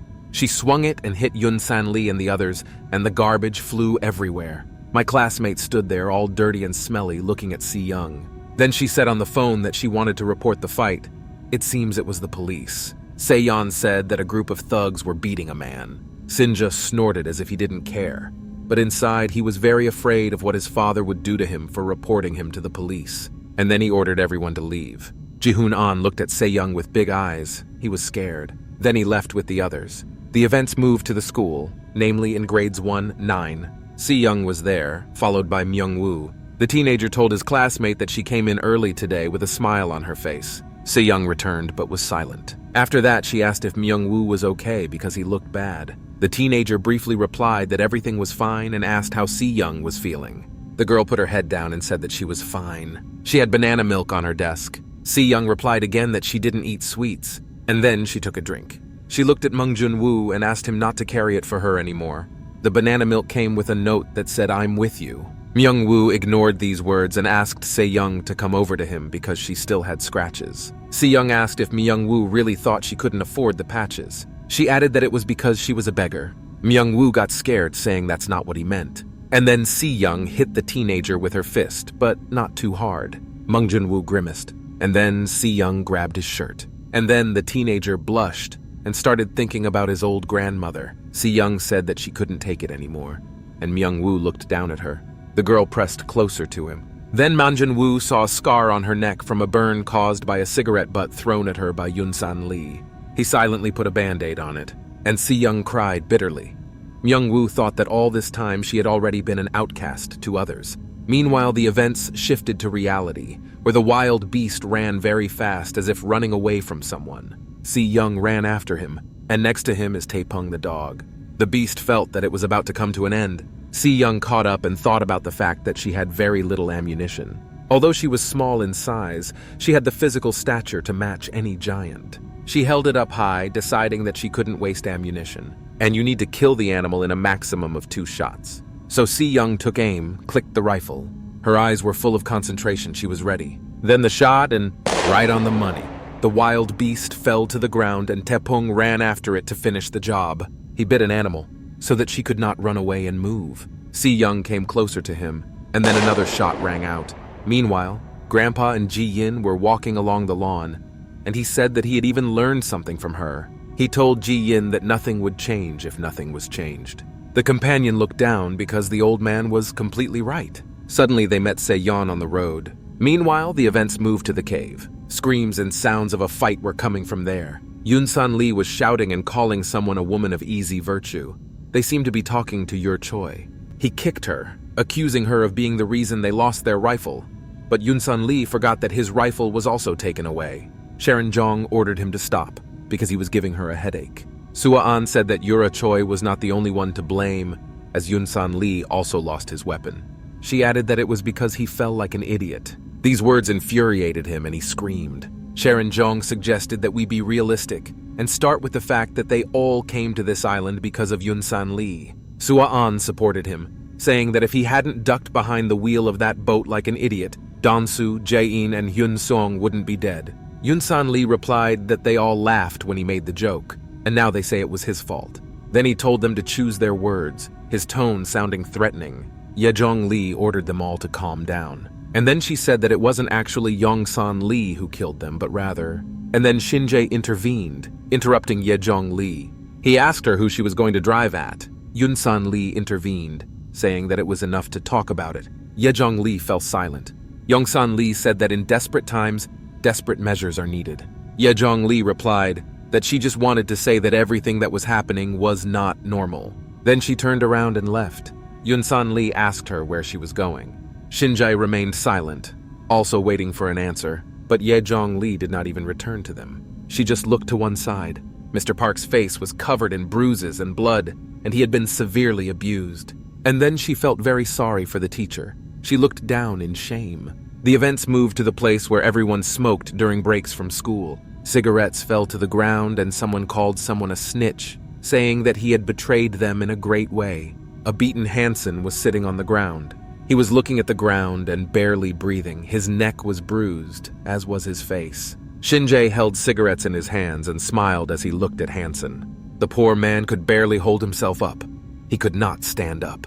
He stammered out an apology to Sinja. Hansen asked them to stop and swore not to tell anyone, but they interrupted him and simply kicked him in the face. Shin-jae looked at Hansen like he was shit and ordered him to shut his mouth. Others were watching, and everyone was shocked by this aggression, to put it mildly. Shin-jae was beating and shouting that he would take them both down with Jae-in, even if he got hurt himself. Yejong Lee told him to stop because Hansen could really die. And at that moment, Sinja elbowed her in the face. Yejong Lee fell to the ground. Her nose was bleeding and Sinja called her names, telling her not to even dare to point at him. He looked at her with a crazed look and added that he would spare her a fig. Meanwhile, it was raining heavily on the island. But inside, the meat Se-yeon had caught was already ripe. She said she cut it with a stone because they didn't have a knife and the teenagers were salivating. Se-yeon held out a piece and said that he needed to eat a lot to recover. She said this to Ji-hoon-an, and the teenager was very embarrassed by this attention. Mung Jun-woo approached her and was indignant. Se-yeon whispered in his ear that she would give him a bigger piece. My grandfather also took some meat and praised it, saying it was a great job. Taepung also enjoyed the food because he was working hard too. Meanwhile, someone was walking in the rain and loudly sneezing. It was Yer Choi. She was screaming for help. Se-yeon asked the others if they had heard it too. Yura Choi was screaming and running away, calling for help. Suddenly, someone clicked a gun. Yura Choi was frightened when she saw it in front of her. It was Se-yeon and Myungjun Woo, and he told Yura Choi not to move and to stand still. She fell to the ground and begged them not to kill her, swearing that she was very sorry. Myungjun Woo asked if she had the courage to come here after everything that had happened. He added that Yura Choi was lucky that he did not shoot. Se-yeon didn't say anything because Myung Woo was doing a good job himself. Yura Choi stammered and tried to explain that she had no choice and that this was the only way she could survive. Myung Woo interrupted her and ordered her to shut up and get out. Yura Choi asked me to listen to her, saying that they would kill her. Myungjun Woo remained silent and held the machine gun. Then he asked what happened and why she had to be killed. Yura Choi began her story, but then she sniffed around. I asked if they had roasted meat. So the events moved to the cave to the teenagers. They watched Yura Choi devour a piece of meat like an animal. My grandfather watched silently and agreed to everything. Stroking his dog, Taepung, Yura Choi ate her portion in a second. Myung Woo ordered her to tell him what happened. She remembered what she had promised because the thought of food had completely clouded her mind. And then she looked down, blushed, and thought about how cute Myungjun Woo was. The teenager ordered her to speak again. Yura Choi stammered and said that they lived there like in hell. Se-yeon asked again, because it seemed to her that there was nothing difficult about stealing other people's food. Yura said that they were desperately trying to get something edible, like fish or wild plants. But it turned out that they didn't know how to do anything, and they extracted almost nothing. Except for cockroaches. Sharon Jong caught one. She ate it right away without even cooking it. Sua-an attacked her, saying that it was her turn, and Sharon replied that if she caught it, it was hers. They started fighting, and Sinja was watching. He was starting to get annoyed. At that moment, someone stood up abruptly. It was Ye-jong Lee, and Yun-san Lee asked her where she was going. She just looked back at him. Then she said from behind her back that she was going to see Se-yeon. Shinja was furious and asked what it meant. He asked again what Ye-jong Lee was going to do. Then she suddenly stopped because Sinja's tone spoke of danger. Ye-jong Lee asked him what he thought, adding that it was better than starving to death. Yun-san Lee yelled at her, asking if she had lost her head. Ye-jong Lee rudely told him to shut his mouth. The teenager stood up and asked again. Ye-jong Lee started screaming. She was completely out of control and said that it was because of him that they were stuck on this island. She went on to say that Yun-san Lee beat his classmates, killed them, beat Mr. Park, and thought everything was fine. Shinjai was watching and he looked away at Jang Song-hong and Yura Choi, who were sitting sadly on the ground. And then in the other direction, where Sua-an and Sharon Chan fought. And then look ahead. Ye-jong Lee turned around and left, saying that she didn't care if she had to kneel before a beggar, that is, Se-yeon, she would definitely survive. Yun-san Lee ordered her to stand. Suddenly, someone put a hand on his shoulder. It was Sinji, and he suggested that the teenager figure it out on his own. He was full of aggression and insanity. Eun-jung Lee loudly recoiled.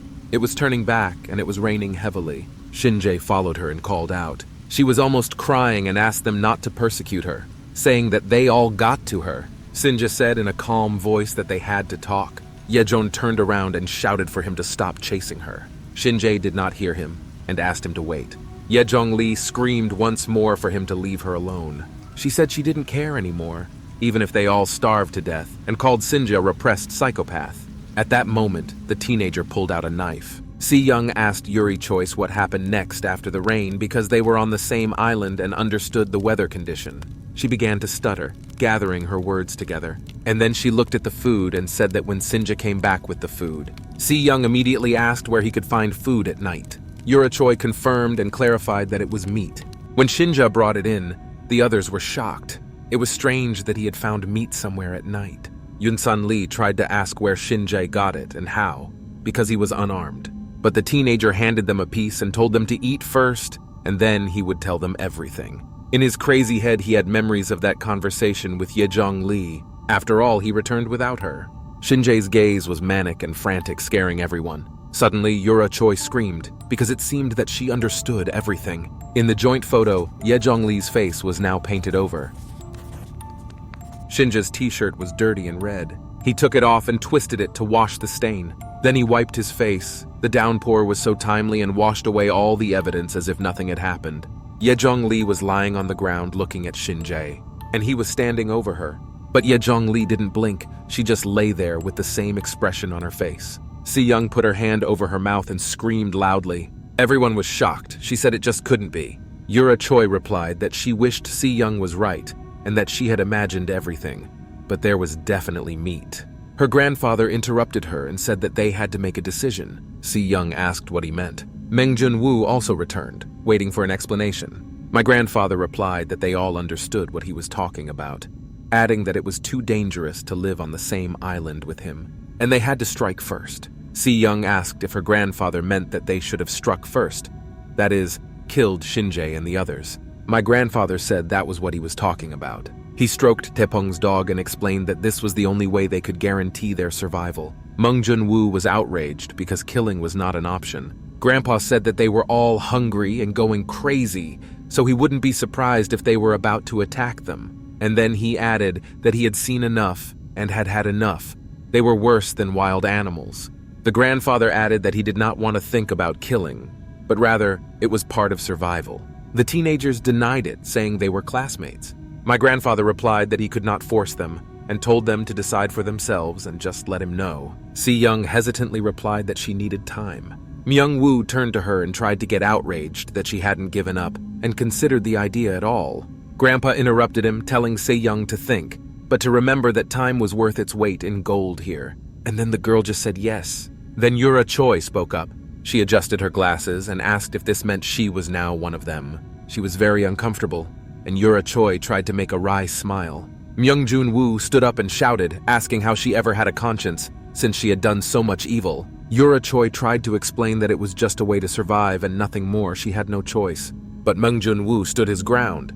Then Yura Choi pointed to Ji-in and Ji-hunan and asked what the difference was between them and her. Meng Junwoo got angry because he realized that he was cornered. Then he put his head down, gritting his teeth. Se-yeon broke up their argument, saying that was enough. She then told Yura Choi that she had to do her job. The teenager's life immediately sparkled with cheerful colors, and she broke into a smile and thanked her friends. Then Meng Junwoo stood up abruptly. Then he looked at Se-yeon and asked if they could talk outside, and she agreed. My grandfather watched them leave and remained silent. The teenagers walked in silence. Se-yeon was the first to ask what happened.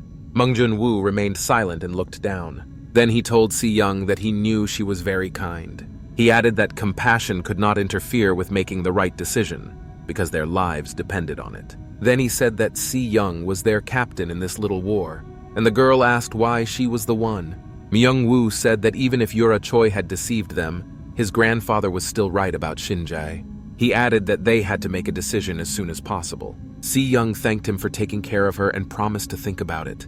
The teenager looked at her with sympathy, because she had to make a difficult but fundamental decision. Meanwhile, the teenagers in the other cave devoured the meat without a second thought. Even Mr. Park ate it. They cooked it, and it was so delicious. And Shinjae was sitting there watching with pleasure. Yunsan Lee turned to his friend and offered him some more food, but Shinjae said he was already well fed. Sua-an turned away and asked what happened to Yejong Lee, where she went.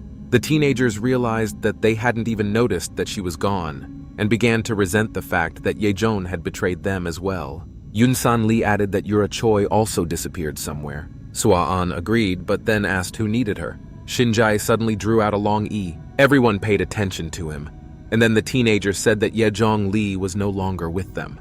And then he added that she had been killed, to be precise. Yunsan Lee screamed, asking who did this to her. Sua-an and Cherin Chong asked if it was the beggar who did it. They were sure it was her. Shinjae replied that he was talking to Yejong Lee when Se-yeon appeared out of nowhere and attacked him. So he hid from her, slipped into a cave, stole the meat, and brought it here. The teenagers stared in shock at Shinji in silence. He said they were all in mortal danger. He added that Se-yeon was going to kill them all. Then he took a piece of meat, while the other teenagers were outraged that Se-yeon was crazy and had killed her friend. And then he put the meat to his mouth, said that this was why they had to attack first, and then began to eat a piece of food. Ji-yin abruptly lowered her hand into the water and grabbed the rope with the fish. Then she pulled the rope out of the water. She saw that there were 2 fish and beamed. Meanwhile, Se-yeon looked at the meat hanging on the tree. The girl realized that this would still not be enough for the winter. She was protecting a piece that was smoking over a slow fire. There was a grasshopper on the grass. Suddenly, someone grabbed him with both hands. That was Yura Choi, who also contributed to their survival. After that, she told Se-yeon that her whole body was aching and suggested taking a break. But the leader told her that Yura Choi was the only one who suffered here and asked her to stop whining. She was angry, thinking that they hadn't agreed on this, and she mentally called Se-yeon a stinking beggar. Then their grandfather came up to them, and Se-yeon told him that it was getting cold. Winter was very close. My grandfather sadly agreed with her words. It was getting dark. The events moved to the cave. The teenagers had grasshoppers and other worms for dinner. Se-yeon was already used to them and ate them calmly. The rest of us didn't complain either and ate, because it wasn't really that bad. Yura Choi said that the more she chewed, the more she liked the texture of the beetles. Although I thought to myself that this was the worst texture, and I didn't understand why they would eat these bugs now if they had fish and meat. Jihoon An noticed Yura Choi's unhappy expression and asked her why she hadn't eaten. Then she shoved all the bugs into her mouth and told her classmate not to worry, because she was eating. Yura Choi blushed, thinking that such a handsome man was staring at her. Grandpa suggested that they all go to sleep if they were full, because tomorrow they had even more to do. Yura did not like this either. The others agreed, because it was a good idea. The fire was burning out. Suddenly it all went out, and all the teenagers were sleeping on the floor. But Se-yeon was awake. The events moved to another cave. The rest of the classmates and Mr. Park slept there, away from them. Sharon Jong said in her sleep that she was hungry. Yoon-san Lee told his parents that he missed them a lot. There was a glimmer of light outside. Shin-jae woke up from this and did not realize what was happening. But there were more glimpses. They flickered as if they were deliberately waking me up. That's when Shin-jae finally woke up. He realized that someone was there and he had to find out. And that was Se-yeon.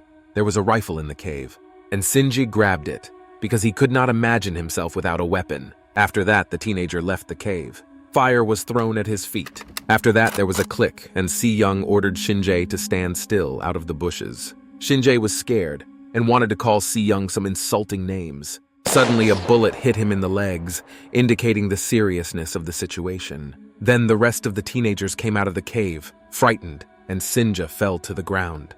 Yoon-san Lee was worried about his friend and asked if he was okay. Suddenly, another shot came at my legs. There was a burning torch on the ground, and Sinja picked it up. He stood up and pointed it, illuminating the space. Shin-jae started to get angry because he was afraid. He didn't see Se-yeon anywhere.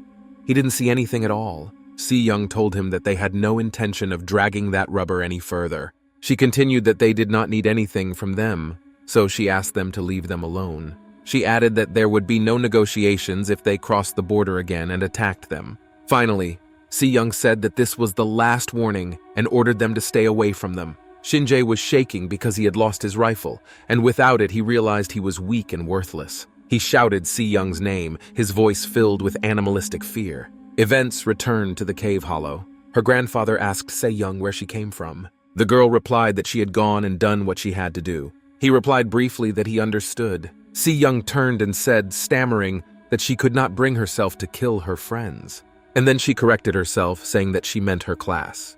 She was really sorry. My grandfather replied that he understood if it was in her heart. And then I told her to understand that there could be consequences. Se-yeon agreed.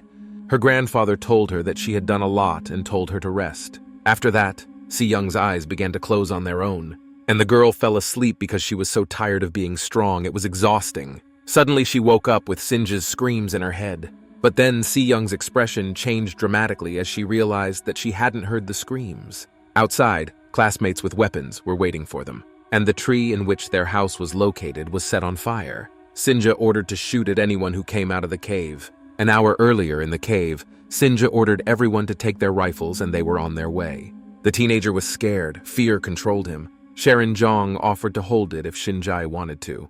He agreed, but told them to shoot wisely, as they had very little ammunition.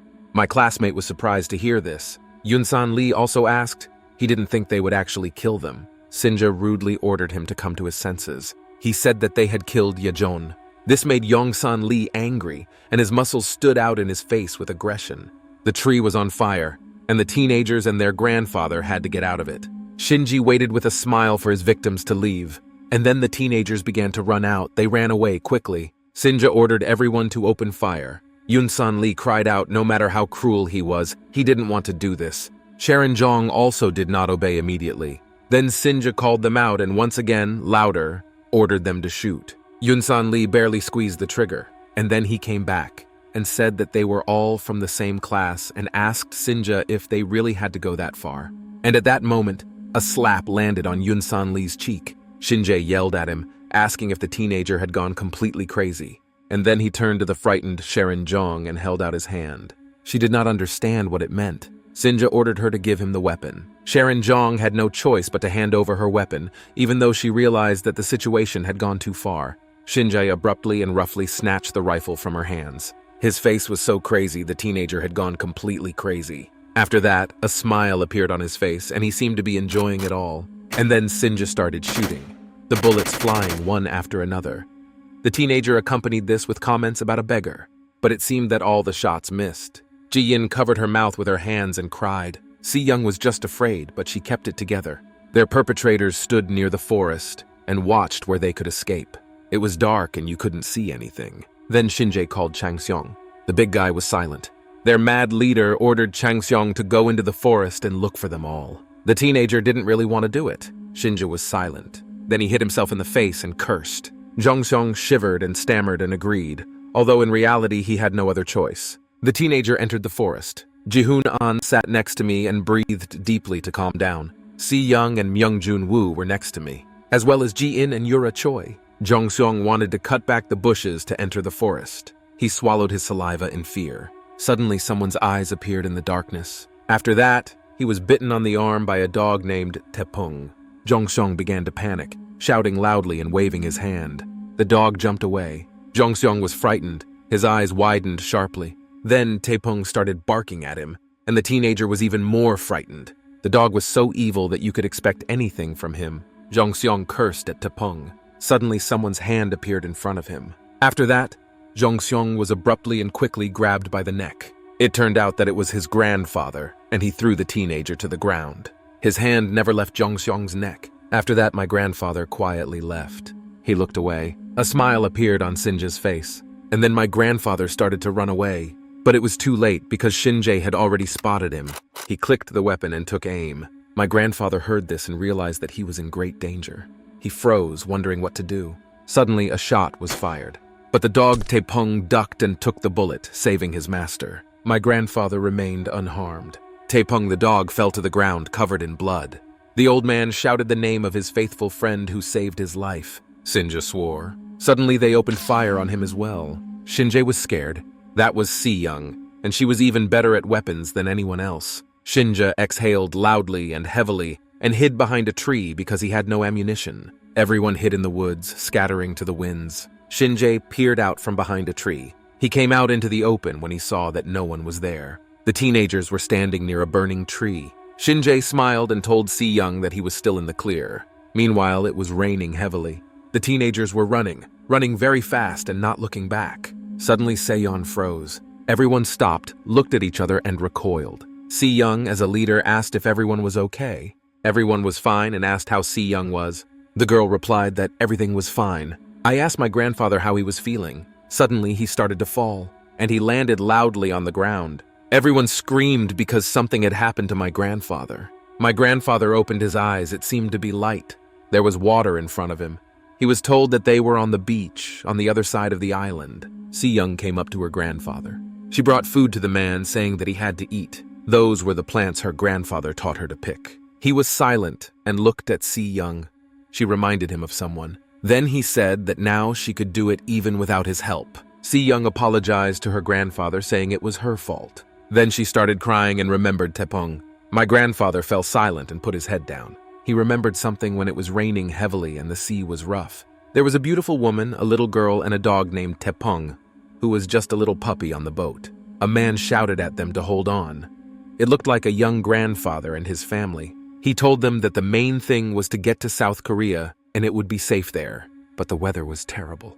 The man was afraid of what might have happened to them because no one could conquer nature. A big wave was coming right at them, and in 1 second she capsized the ship and it went underwater. A new day came and the man was thrown ashore. It was my grandfather. He was lying there without signs of life. Then he began to slowly open his eyes. He got up and saw that he was on an island. Then his wife and daughter ran up to him, followed by little Taepong. His wife cried but was glad that her husband survived.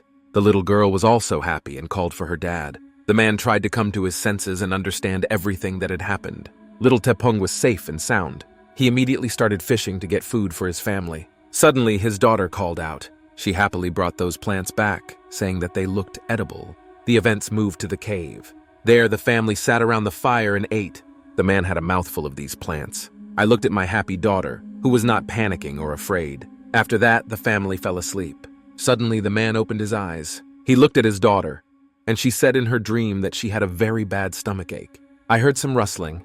The man immediately reacted and stood up. After that, the family ran ashore to the sea. The man looked into the distance. Because they saw another ship in front of them, my wife said it looked like soldiers. The ship was dark, not pretty at all. There were indeed soldiers on it. The man on it said that he thought it was a desert island, and his partner replied that it was. The captain asked why he had seen people on it then. The soldier's ship arrived at the shore. The man stood at attention. The captain immediately noticed the uniform he was wearing. After that, the soldiers came out and approached the family. The man ordered his family to stand behind him and pulled out a knife. The captain asked him what unit he was from. The man was silent. The soldiers were coming at him with rifles. They surrounded him in a circle. There was nowhere to run. The man was aggressive. Then the captain ordered him to answer. But the man was silent and looked me straight in the eye. Then the captain asked him if he was deaf. Suddenly, one of the soldiers was attacked. Another was grabbed by the collar, and they threw it right into the ground. Another man put a knife to his neck. The captain swore. Then the man told him that they all wanted to live peacefully on this island. And so he asked me to leave them all on this island. He swore that they would not interfere with anything and would not leave the island. But when the man said this, 2 shots rang out.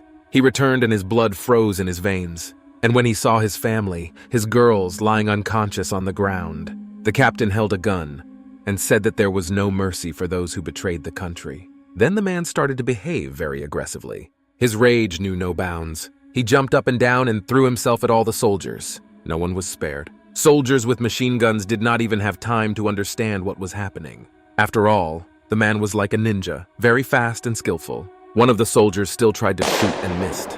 Then a shot was fired, but the man managed to dodge it. And then he attacked the soldier, who continued to shoot. And there were no soldiers left. Everyone was lying on the ground, every single one of them. The man was in despair, tears streaming from his eyes for his family. But the captain had a gun and pointed it at the man. He was running away, but a couple of shots hit him in the leg. The man screamed in pain.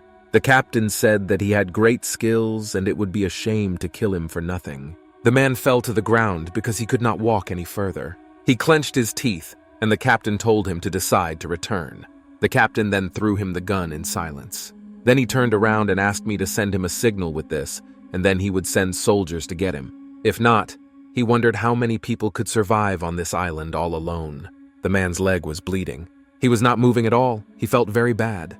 His eyes were full of tears. He stood up and looked to the side where a rifle was lying. Then the man took it and pointed it at his head. Then he closed his eyes and clicked. At that moment, a dog appeared next to him. Taepong looked at his owner and wagged his tail happily. The man put down his weapon and looked back at his dog friend. Then he sobbed loudly. He could not leave his friend alone on the island. This was his family now. Meanwhile, the events moved to reality, where the offenders stood near a burning tree. Sinja looked into the forest where his victims had fled. Suddenly, a heavy downpour began. The teenager grabbed Taepong and told everyone to take food and come back. The others turned to him after these words. Everyone was shocked and scared after hearing what they had heard. Shinjae looked at them silently with a crazed face. It was raining heavily, but even it could not wash away all the traces left behind by Taepong the dog. The tree was burning very badly. The fire was so bright that it was visible even from far away on the island, from a very far away place. There was a building next to the island that controlled it, a small, inconspicuous building. But she picked up a signal from an island that was burning heavily. The old captain was told in his ear that a signal had been spotted on the island. A smile appeared on his wrinkled face and he said out loud that he had survived. Manjun-woo stood with Jahoon on, exhaled tiredly, and said that he hoped that was enough. The guys set up a tent and said it was good that they found an abandoned inflatable boat. Ji-yin smiled and looked at their new home. Grandpa and Se-yeon were not so happy, but it was better than sleeping in the open. Jahoon-an said that this tent was supposed to save them from the rain, at least. Mung Jun-woo aggressively told him to stop acting like he built it alone and communicating with Se-yeon like that. The girl was angry that Mung Jun-woo was back to his old ways. And then Se-yeon suggested that we finish the shelter and look for food, her stomach growling. But my grandfather suddenly objected. He told the teenagers that they would not be able to stay here forever. He suggested that they leave this miserable place. Se-yeon asked again, not believing her ears. All the teenagers stood in a stupor. Se-yeon asked how her grandfather wanted to do it. He said they would try to build a raft. Se-yeon was even more surprised by these words. Yura Choi was sitting by a tree and just staring at something. Her mouth was watering because she was thinking about having two handsome men in one place. She looked at Ji-hoon-an and Myung Jun-woo.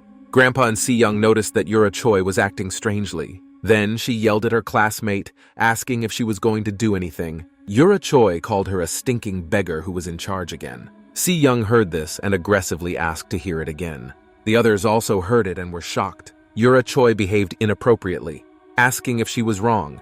Then she asked who Se-yeon was here to tell people what to do. My classmate was silent. Ji-in stepped in and asked Yura Choi what was going on, adding that they shouldn't have been fighting with each other. Se-yeon became angry and told Yura Choi to think about what she was saying because she herself had decided to switch sides and join them. Se-yeon added that if Yura wanted to go back, she did not hold her back. The rebel recalled the expression on Shinja's face when he offered her that meat of strange origin, and her body trembled. Then Yura Choi just turned around and left, thinking that Shinjae's side could have been better off now. And then she turned around and decided that her contribution was at least recognized there. The events moved to the cave. Shinjae took a sharp swing there, and he hit Mr. Park holding the man's collar. The others just watched as Shinja beat their teacher. Everyone was scared, very scared, but they couldn't do or say anything. Shinjae dragged Mr. Park like an animal. The teacher cried and asked him to forgive him for everything. He repeated this over and over again. The rest of the teenagers were silent, watching what was happening in shock. Shinjae then asked the teacher again, saying that he still knew he had pierced himself badly. After that, he threw Mr. Park to the ground like a piece of meat, not a human being. Then Shinja smiled and said that it was a good thing, because the teacher was going to be punished. Shinjae turned around and walked to the others, saying that failing to kill Se-yeon was not part of the plan. He was wiping his bullet wound and added that he would not blame them for letting them all go. Shinja continued that each of them had to prove their value to the group in order to survive. After that, his tone and expression changed, and he said that anyone who has no contribution is not worth living. He added that he would be like Mr. Park. Then Shinja looked at the rifles lying carefully and said that if the teacher admitted his helplessness. Then he called for a frightened Se-yeon, and he gave her a weapon. Shinjae smiled and said in a sweet tone that she seemed to want to try shooting. So I looked at her with that look that everyone understood and offered her a weapon. Se-yeon grabbed her with both hands, her eyes showing such fear. Shinja held out his hands to show her how to hold the rifle. Tears started to form in Sharon's eyes, and Shinjae was smiling. He was having so much fun at that moment. Sharon said in a trembling voice that it was all wrong and asked Shinjae to stop. Her hands were trembling very badly as she held the muzzle of the gun at Mr. Park. Shinjae was cheerful and told Se-yeon not to be ashamed, because there was no point in the teacher. Sharon put her finger on the trigger and Shinja told her to hurry. Mr. Park started screaming and crying and begged them not to kill him. Se-yeon also sobbed and shouted that she did not want to be a murderer. Then she pushed Shinja, who stood in a stupor. Everyone looked at her in shock. Se-yeon said she would get out of here no matter what, because she missed her parents. She was screaming and crying, saying she missed school and honestly wanted to do her best. Jong said that one day when she returned, she would be diligent. The others began to cry at these words because they all wanted the same thing. The girl wiped away her tears, saying she would stop being lazy and quit smoking. And then she added that when Shinjae returns home, he suddenly became angrier and asked what would happen then. Jong told him that he would simply become a murderer. Shinjae asked her if she really thought they would get out and leave the island. He was about to say that they would probably spend the rest of their days here, when suddenly someone pushed him, and he knocked Shinja down. That was Mr. Park, who decided that this was his chance for salvation and ran, begging not to be killed. He could barely walk, limping, but was about to reach the exit. Shinjae got angry, calling him a scumbag. After that, the same smile appeared on his face. Meanwhile, the rest of the teenagers slept under cover. Grandpa woke up and walked away from the tent. Se-yeon was sitting farther away, holding a weapon in her hands. She did not sleep. Her grandfather asked her if she was going to keep watch all night and not sleep. Se-yeon replied that she was too anxious to sleep. She said that they had saved only this rifle when they were running away from the fire, and it had only 3 rounds in it. My grandfather was silent. Se-yeon clutched the rifle tightly as if it were their symbol of salvation. Grandpa sat down next to her. Then he told her that he would take over for Se-yeon, and then she thanked him. Grandpa said she would meet them sooner or later. Se-yeon agreed and added that she would not be so timid anymore. Her grandfather noticed how much Se-yeon had grown since their first meeting. Meanwhile, it was getting light. Mr. Park ran away as fast as he could with his limp leg. He kept shouting that they shouldn't kill him, and he continued to run very fast. Mr. Park turned around to see how far he had gotten away. He saw a cheerful Sinja behind him, running after him, waving a knife and laughing as if it's some joke. He asked the teacher how far he was going. Mr. Park screamed as loudly as he could. Shinjae was very close, catching up with the teacher. Then he grabbed him by the collar. He threw him to the ground, but Shinjae was stronger and more agile. Without a shred of doubt, he took a swing at Mr. Park. After that, he started hitting the teacher over and over again, and he tried to cover himself with his hands. Poor Mr. Park felt a stone on the ground next to him. He swung it and hit Sinja blindly, but the teacher hit him. It hit right into the wound left by the bullet, and now it has become even bigger. Shinjae got angry because it was very painful. Before he could react, Mr. Park had already attacked the madman, and the 2 of them fell loudly to the ground. Sinja was downstairs and cursed at the teacher. He began to beat him mercilessly, and this was Mr. Park's chance. He immediately hit Shinja in that wound with all his strength, and the teenager flew far away, falling and rolling his body. Mr. Park screamed and swung again. After that, he started hitting Sinja with his fists over and over again without a break. He had so much pain and aggression pent up inside him. His hands were bleeding, but he still fought despite the pain. Suddenly, a streak passed across his face like lightning, followed by a sharp, burning pain. Shinjae didn't look where he was stabbing, he just stabbed. He looked at what he had done, and with understanding, a smile appeared on his face and his pupil dilated like a cat's with pleasure. Mr. Park turned around and screamed in pain, and Shinjae stood up. The teacher shouted that he hadn't seen anything and that he was in great pain. Mr. Park stood up and tried to walk, holding his eyes, which hurt unbearably. Suddenly, Sinja grabbed him by the hair, and he lifted the Naja up on the ground like an animal. Then he dragged him along. He had a smile on his face, and it didn't fade for a second. And then he threw it on the ground. Mr. Park's hair was falling out of Shinjae's fingers. He was holding it so tightly. The teacher tried to get up. Then he covered his face with his hands and apologized, repeating it over and over again. But Shinjae was silent, his smile suddenly falling away. Meanwhile, the events moved to the forest. Someone was walking in the dark in the forest. Jung-sung asked where he could go. He thought that maybe he should have stayed in the cave. Meanwhile, in the cave, they talked about why they had been there for so long and what they were afraid of. Jung-seong, Yoon-san Lee, Sharon-jung, and Sua-an discussed where they had gone. Sharon-jung said that he was their teacher after all, so she hoped that Shinjae wouldn't do anything to him. Yoon-san Lee was silent, and then he said that no one could be sure. Jung-seon said it was Sinja who went outside and brought them food to survive. Sharon-jung said it was true, but she wanted to deny it. Yoon-san Lee interrupted her and told her not to take it the wrong way, because he was grateful for it. But there was a catch. Jung-seon then turned around and said he was going to go look for Shinjae and Mr. Park. So the teenager walked through the forest in search of these 2. Shinja's outerwear was hanging on the tree. Jung-seon recognized him and called his classmate. But when he saw it, he fell into a stupor and froze. He was not facing Shinji, but some kind of crazy person. His red eye and the wound on the half of his face looked very scary. And in the joint photo, only 4 faces were still painted over, without Mr. Park. Shinjae suddenly stopped and listened. Jung-seong felt threatened and hid behind a tree from Shinjae. The teenager stood for a while and looked into the forest. Then he bent down. Jung-seong looked from behind a tree to see what was happening. His pupils shrank sharply when he saw and heard the cutting sounds. Meanwhile, there was a rifle in the cave. She was captured. It was Yoon-san Lee, and Sharon-jung asked him what he was doing. The teenager turned around, his temples bulging with veins, and asked the girls if they still believed that Sinja was behaving normally.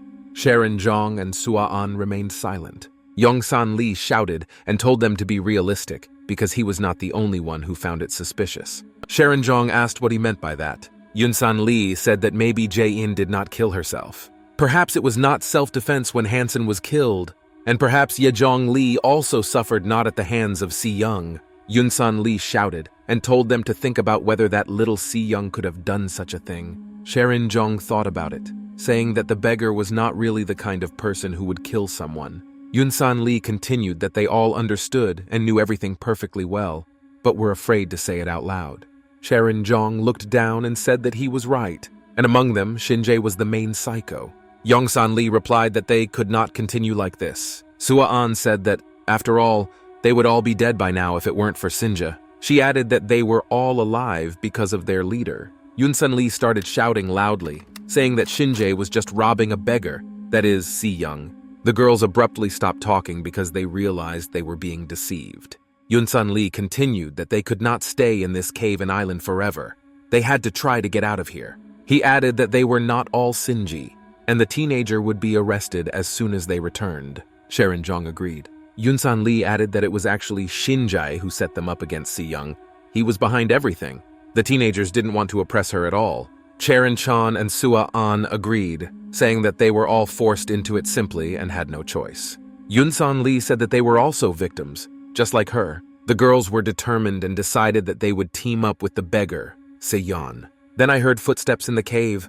My shoes were all dirty. Se-yeon and Se-yeon were frightened when they saw it.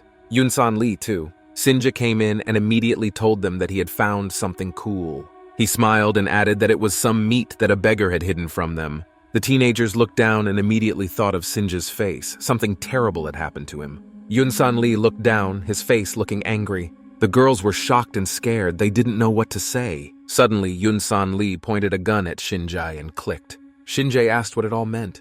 The teenager replied that they all had to split up and they could not stay here with him. Shin-jae was silent. Se-yeon and Se-yeon as well. Shin-jae asked them in a sad voice if they had also gone to Se-yeon. The girls were still silent. Yongsan Lee aggressively replied that it was none of his business what they were doing. Shin-jae was silent, showed no emotion. And then he asked if all three of them thought so. Se-yeon and Se-yeon hid behind Yunsan Lee and continued to keep silent. But Se-yeon grabbed her friend's jacket, and Shin-jae asked if that meant they all wanted to betray him after everything that had happened. Shin-jae asked if they thought they could survive without him. Yongsan Lee interrupted him, saying that this could not go on forever. They had to go home. He said that Shin-jae was just a murderer, and the teenager told him to calm down. He added that Yunsan had been living on the food that Shin-jae brought him all this time. Then he started squeezing that piece of meat of dubious origin. Shin-jae started shouting, calling Yunsan Lee an idiot and telling him to wake up, because they would not get off this island. Yunsan Lee flinched and ordered Shin-jae to stay away otherwise. The teenager asked what would happen then. Suddenly, Se-yeon joined in and said they couldn't hang out with a psycho killer like him anymore. Shin-jae grabbed the rifle and asked the killer about the psychopath. The weapon was pointed directly at him, and he agreed, saying to shoot him. Yunsan Lee ordered him to surrender. Meanwhile, Jong-seong ran into the cave. His eyes were healthy and scared. He ran in and immediately shouted Shin-jae's name. Then he told everyone not to eat the meat, because Jong-seong had seen everything. Everyone stood in silence. There was a deathly silence. Then Shin-jae returned. Jong-seon tried to say what it was. Yunsan Lee was shaking. Se-yeon, too. Se-yeon grimaced. After that, Yunsan Lee began to have gagging reflexes and corresponding sounds. Then a smile appeared on Shin-jae's face. After that, events began to happen too abruptly. He leaned over to Yunsan Lee and asked him how he dared to betray him. Suddenly, the weapon fell to the ground. After all, it turned out that Shin-jae had cut Yunsan Lee. He told his friend that he agreed to let him do what he wanted, but in return, Shin-jae would do what he wanted. Se-yeon cried out, saying that he could not do that. Shin-jae pulled out a knife and ordered him to die. Then he ran to the girls. He swung a knife. Suddenly, someone grabbed him by the collar. It was Jong-seong, and he literally saved the girls' lives. After that, he threw Shin-jae back. Jong-seong told him that he was just a crazy person. Then he ordered everyone to stand behind him, commenting that Shin-jae was a dead man. Shin-jae stood up and stood in a pose. The teenager realized that he was not in a favorable position. He looked at his friend Yunsan Lee and what he had done to him. Meanwhile, two more painted faces were added to the joint photo, Yunsan Lee and Mr. Park. The events moved back in time when the teenagers were still at school. Little Shin-jae sat alone at his desk. Suddenly, the big guy hit his desk and pushed him. Shin-jae looked at the offender. He asked him what he was staring at, called him a short man, and the others laughed. Shin-jae felt offended, and his classmates started laughing at him and making up offensive things. A vein of anger began to protrude on his face. Shinjae grabbed the pencil he was holding and squeezed it hard. My classmates turned around and went about their business. Suddenly, Shinjae attacked the big guy and started stabbing him with a pencil. He called out loud to the teacher. The big guy fell to the floor. Shinjae took a swing, raised his arm high. He had been aggressive since childhood. Meanwhile, events have returned to reality. The teenagers started calling for Yunsan Lee, but he showed no signs of life.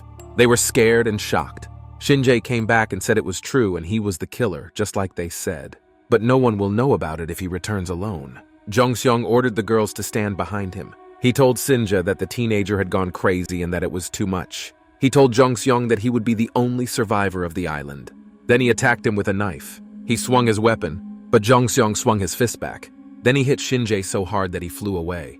He wrote his body on the ground. Jung-seong's veins were so aggressive that they were bulging on her forehead. Suddenly, he noticed that his jacket was cut. Meanwhile, Shinja stood up and looked at his next victim. Then he wiped the blood coming from his nose. Johnson was very angry. Shinjae asked him if he wanted to know what the teenager had learned on the island. Jung-seong was silent and shivering.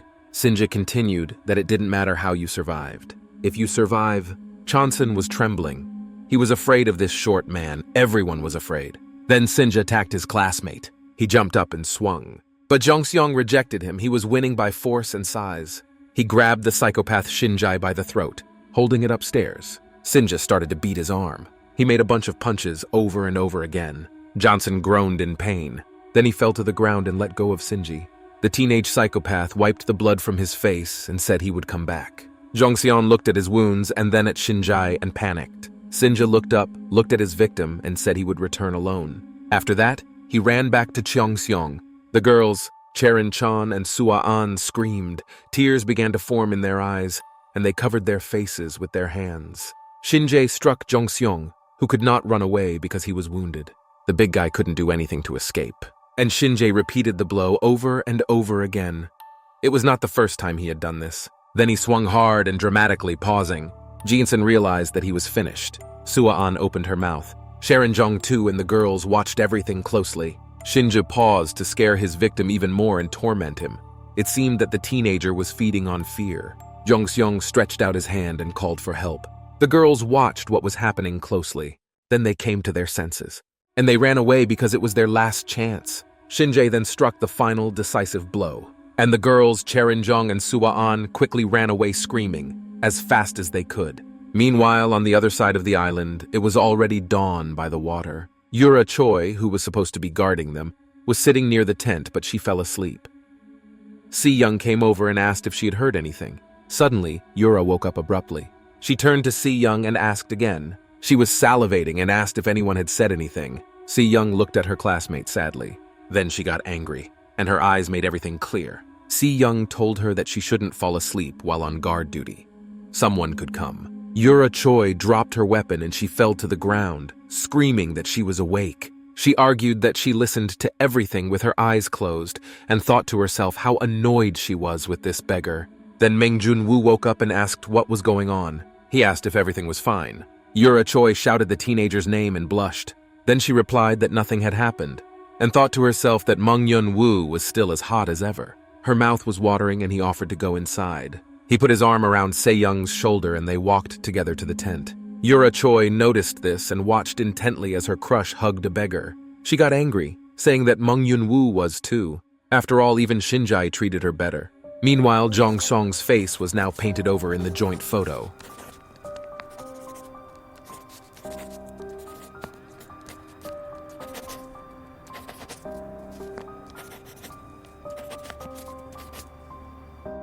The events moved to the cave. The teenager was holding 4 rounds of ammunition. A store fell to the ground. After that, Shinja took another magazine and removed the ammunition from it. An empty store fell to the floor. After that, Shinja put back his weapon, which already had bullets in it.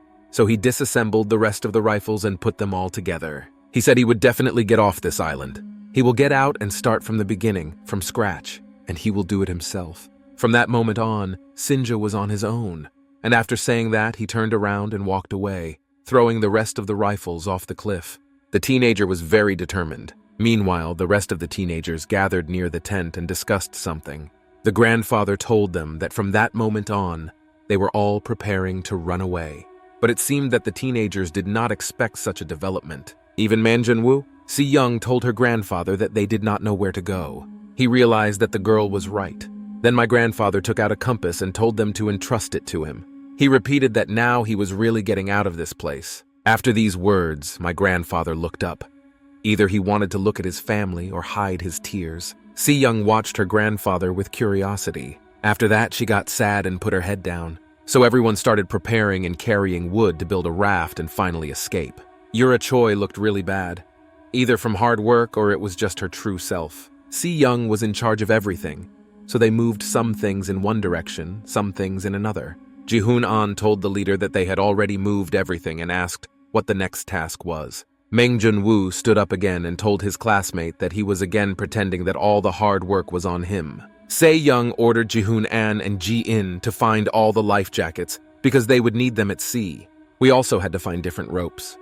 Meng Jun-woo beamed. Suddenly, Yura Choi said she would go with them in that case. She thought that she would pretend to look for him and rest. Se-yeon objected, saying that Yura Choi would build a raft with her. She mentally called the leader a beggar. Se-yeon turned away and looked to the side, straight to a pile of wood that was ready to become a raft and sail away. Se-yeon's grandfather came up to her and asked when she thought she would have time to do everything. The girl replied that she might not have enough time. My grandfather looked up again and said that this is how everything was done, little by little. He added that it was not only with the raft, but with any business in life. Then he said that they would succeed. Se-yeon looked down sadly and agreed with her grandfather. Meng Jun-woo approached them and asked what they were discussing without him.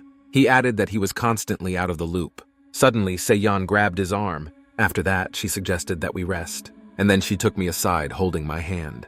Meng Jun-woo blushed sharply and tried to think about the old woman. They stepped aside and talked, and Meng Jun-woo did not stop blushing.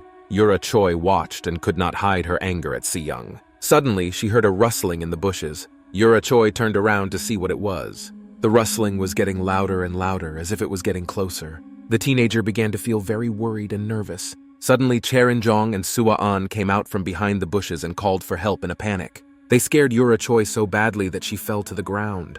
When the girls saw Yura, they immediately jumped on her and asked for help.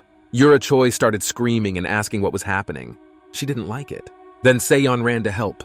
She took a rifle, took aim, and ordered Cherin-jong and Sua-an to stay still. One of them wanted to call Se-yeon a habitual beggar, but she corrected herself halfway through the sentence. Cherin-jong was crying hard and asking for help. Se-yeon ordered him to stop again, repeating that she had warned him. Meng Jun-woo also came over and watched what was happening. Cherin-jong and Sua-an asked Se-yeon to listen to them, and the girls started their conversation with Yun-san Lee. And we ended up in Jongseong. Se-yeon was shocked and didn't even know what to say. She just lowered her head down in silence. And Cherin-jong and Sua-an smiled and asked in unison if they would accept them now. Meanwhile, the events moved to the forest. Ji-in and Ji-hoon-an walked along it and looked around. Suddenly, they saw 2 life jackets on the ground. Ji-in shouted that she had found them. Ji-hoon-an said he also found another one. Ji-in looked at it and said it was great. Ji-hoon-an looked at his vest, which was covered with moss, and thought how long ago they had lost it. Meanwhile, there was something in the bushes. Suddenly, a rifle appeared, and a characteristic click was heard. It was Sinja, and he aimed at his friends. Ji-hoon-an and Ji-in recognized the sound and turned around in fear. He looked at his offender, waiting for him to act. A smile appeared on Sinja's face, and he told the 2 of them to be careful. Ji-hoon-an rushed to Ji-in to save her from the bullet. And at that moment, a shot rang out, which missed because the teenagers were already on the floor, thanks to Ji-hoon-an. Sinja was holding a gun. Then he stood up and looked at his prey. He had that smile on his face, which meant that he had an animalistic desire to see the case through. Meanwhile, Se-yeon was running fast, clutching her rifle. She wasn't worried. She was reserved and determined. Se-yeon ran to the others in the tent. I told my grandfather that they were to start right away. Then she told the others that they were all going with them. Cherin-jong and Sua-an asked where the horses were supposed to go. Se-yeon replied briefly that they were going hunting. And then she added that the hunt would be for Sinja. Se-yeon stood in front of the cave where their crazy classmate was supposed to be. Cherin-jong and Sua-an stood behind a tree and watched. Manjun-woo stood with Yura Choi, who couldn't take her eyes off her classmate. Se-yeon stood in front with a rifle, and then I gave the command that it all started. Then she went back to the cave and immediately aimed her weapon, but there was no one inside. and the teenagers did not understand where Sinja could have gone. Suddenly, Se-yeon's expression changed dramatically. Her pupils dilated.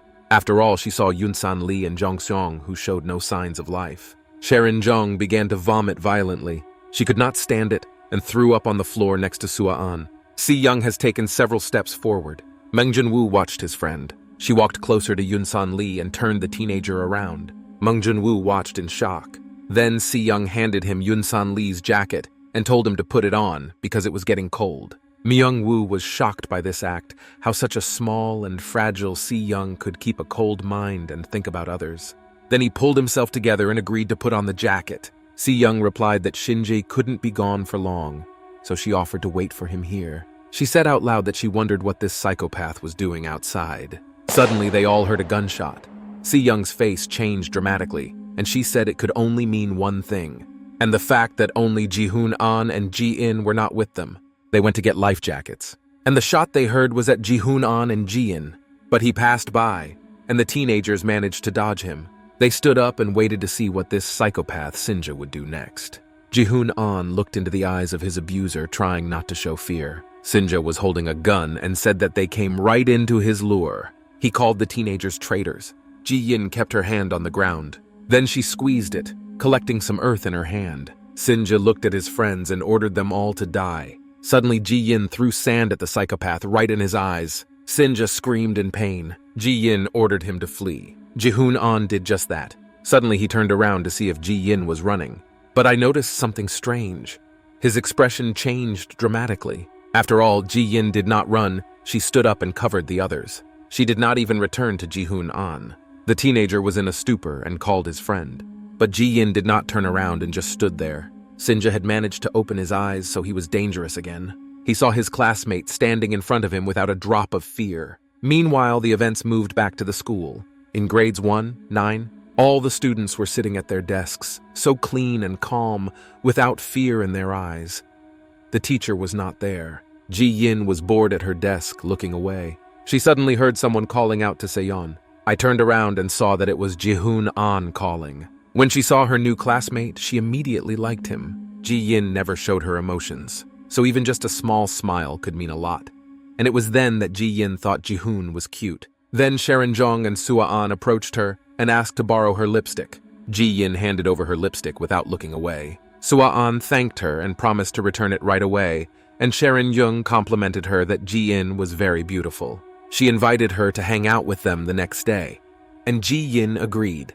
The events moved to the place where teenagers always smoked during breaks from school. This time too, but Ji-in was with them. Yunsan Lee was loudly snorting. Then he spat on the ground like the last cattle. And then I asked Ji-in for her name. She answered shyly. Sharon-jong told everyone that Ji-in was very beautiful, and the others echoed this opinion. Then, Sharon-jong asked her if she smoked and offered her a cigarette.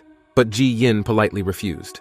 And then I thought that it wasn't fun at all. At that moment, Ji-hoon-an walked by and the company noticed him. Sharon-jong said he was nice. Yunsan Lee told her to ask him to hang out with them. But before he could finish, Ji-in nearly knocked him down.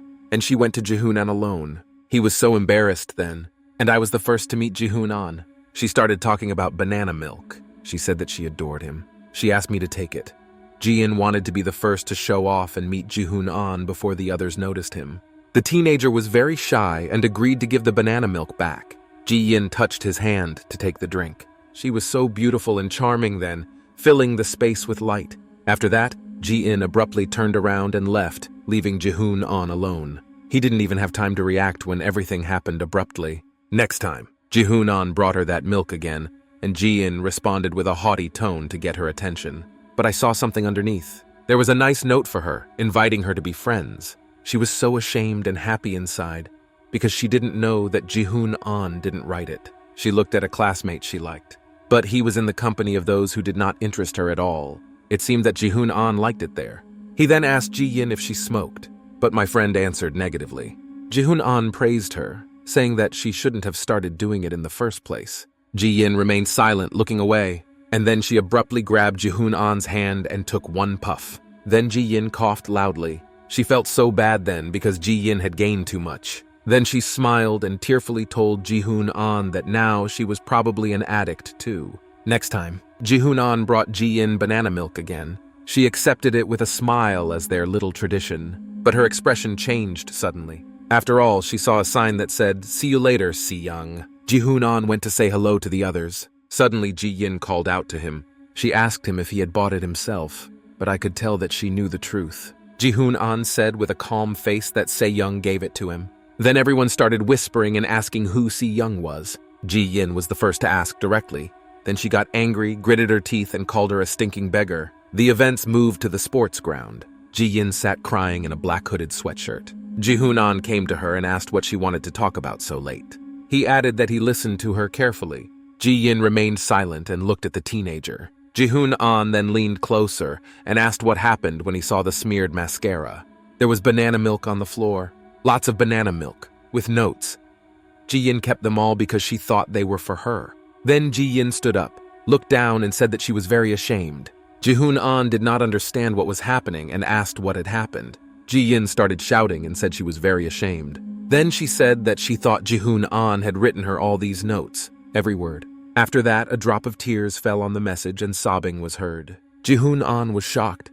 He couldn't even imagine what was going on there. And then I looked at the floor and started reading all these messages, all of them with romantic overtones. He approached Ji-in and apologized, saying that he did not know about it. A classmate said that if Jihoon-an was really sorry, she looked up a little, if he was really guilty. After that, Ji-in asked Jihoon-an to date her. The teenager was shocked again. He definitely did not expect this. Ji-in started crying even harder. She was hysterical, and more tears fell on the banana milk carton like rain. Meanwhile, events returned to reality, where Shinjae held a rifle and wished Ji-in dead. He was about to pull the trigger. Ji-in stood still and did not move. Jihoon-an was in a stupor. Shinjae prepared to shoot. Suddenly, Se-yeon was running very fast behind him. Shinjae only had time to look away, turning at the sound of footsteps. Se-yeon attacked him with all her strength and anger. She jumped up and punched Shinja in the face. The teenager fell backwards onto the ground. He threw his rifle right at Ji-in's feet. Shinja fell to the ground with a loud thud and rolled his body. Se-yeon took aim and pointed her rifle at him. The teenager was lying down and would not get up. He looked down and looked at Se-yeon. The girl was shaking, barely holding the rifle. Se-yeon was afraid. She was very afraid to take someone's life, and Shinja seemed to sense it. The same smile appeared on his face. Se-yeon stammered and ordered him not to move. Shinji pulled out a knife and told her to shoot if she could.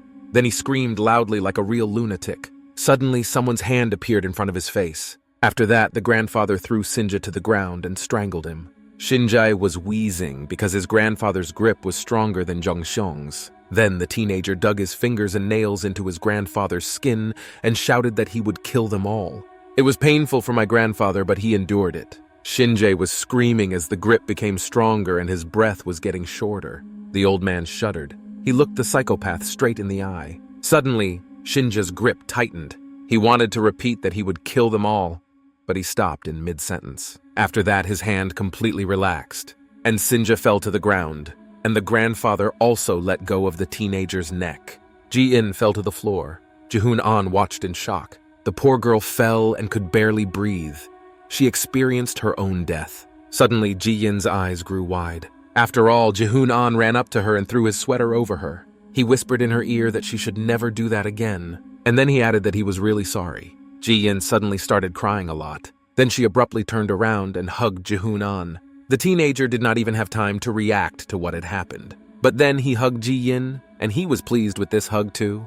Se-yeon beamed as she watched this sweet scene. Suddenly, she heard screams as if someone was calling her. After that, Myung-woo abruptly grabbed Se-yeon in his arms. She did not understand what had happened. The teenager pulled her aside and looked her up and down in a panic, asking if Se-yeon was okay and adding that she was very reckless. Se-yeon was shocked and embarrassed by this attention, and Mong Jun-woo scolded her for making him worry. Suddenly, their sweet moment was interrupted by the old man coughing loudly. He said that they had to solve the issue with this crazy Shinja first. His hand was bleeding heavily because the teenager had gotten into it in a childish way. He added that Shinja would wake up soon. Se-yeon agreed.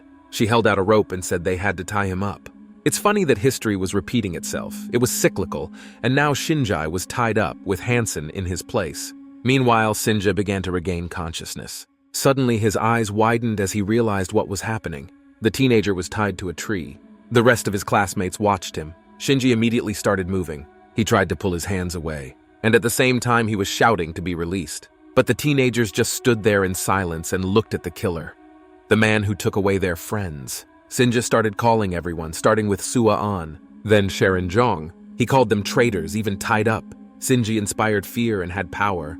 The teenager screamed very loudly because he was helpless. And then he threatened to kill them all. Se-yeon could not stand it and ordered Shinji to shut up in a calm voice. After that, she abruptly flew into the teenager and kicked him in the stomach. Shinji coughed. Manjin-woo was shocked. He was always wondering how such a small Se-yeon could have so much strength. Shinji called Se-yeon a stinking beggar, but she just turned away from him and told him to come to his senses, because he had lost. Meanwhile, it was getting dark, and the teenagers lit a fire. They sat around the fire and were silent, all looking down. Se-yeon said that now they had to decide. Se-yeon and Se-yeon asked what she meant, and then the leader turned around and said that they had to decide what to do with Shinji. The teenager was silent and no longer violent, just stared back. But his face, just one look from Shinji, inspired fear. Se-yeon shuddered. The teenagers began to say that there was only one solution. They had to finish off Shinji because they had a rifle. The crazy man just listened in silence, showing no emotion, and his classmates said that he deserved to die. Shinji swallowed very hard at all the ideas, because he realized that he had really lost. Although he was not going to give up hope, Myungjun-woo said that they had to think rationally, because killing someone was not as easy as it seemed. Se-yeon started screaming, asking if Myungjun knew how many people Shinji had killed.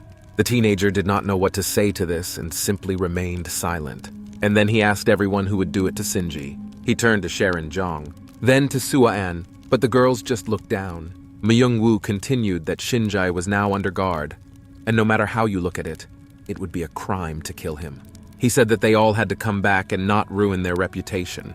These words brought a smile to Shinji's face because he realized that the teenagers had made a big mistake. Se-yeon was seconded by Manjin-woo. She turned to Shinji and said that killing him would make them no less of assholes and it wasn't worth it. She suggested that we think it over. Shinji stared at Se-yeon. Suddenly, my grandfather said he would take care of Shinji if they were all in favor. And then he added that he had to settle the score with this psychopath. Se-yeon was silent, just thinking. Then Jihoon-an suggested that everyone vote. Suddenly, the teenager's face changed dramatically and he thought about his leg. After that, he was all twisted up. Ji-yin, who was sitting next to him, noticed that something was wrong with her friend. She asked Jihoon-an if he was okay. He turned around, smiled, and said that everything was fine. Then Se-yeon agreed. She said that there was no point in anonymity, so she suggested that we get down to business right here and now. Se-yeon said to raise their hand if they thought Shinji should pay for his crimes. Se-yeon and Se-yeon raised their hands without thinking, saying that he had no right to live. Yura Choi also timidly raised her hand, thinking that only if her grandfather would do it. Shinji watched the vote in silence, but he was panicking inside. Voting has come to an end. This was the result of the vote. Se-yeon stood up and said that they would not kill Shinji because the results were equal. Shinji breathed a sigh of relief. Se-yeon and Se-yeon were outraged. One of them shouted that in fact there were equal votes. Se-yeon interrupted her, telling her to let her finish. And then she turned to Shinji and said that they would all leave him on this island. This will be his punishment. Shinji realized that it was even worse, because the chances of survival were very low. Se-yeon looked at this psychopath with an angry look. Shinji muttered under his breath that he would be the only one to leave the island and that he would kill them all. It seemed that the teenager had completely lost his mind. Meanwhile, a new day has dawned on the island. Shinji opened his eyes. He had been tied to a tree all night. The teenager could not get used to the fact that he had lost and was shocked again when he saw everything. My classmates were talking about something among themselves. Se-yeon told everyone that that was almost all. They built 2 rafts and will finally return home soon. My grandfather commented, saying it looked strong enough. But the rest of the teenagers were silent. It did not seem safe for them to sail on this structure. None of them. Only Se-yeon smiled and was happy with what she had done. Shinji silently watched what was happening, but he still had the idea in his head that he would get off the island alone. The rest looked at the sea and their rafts that would take them home. Shinji was silent, but he listened very carefully. Karen-chan asked if they had enough 2 rafts for everyone, and Se-yeon agreed, saying they looked small. Shinji looked the other way. There, Se-yeon was arguing with Myung-woo about something, and the love-struck Yura Choi was watching them. Manjun Woo looked at Se-yeon with loving eyes, and Yura Choi was foaming at the mouth. Shin-jae watched this closely and noticed everything. Suddenly he called out to Yuri Choi. She didn't even understand at first. She came back and asked if Sinja had spoken to her. The teenager smiled. Yura Choi told him not to even try because they had nothing to talk about. Then Shin-jae suddenly asked her how she was doing with Myung-woo.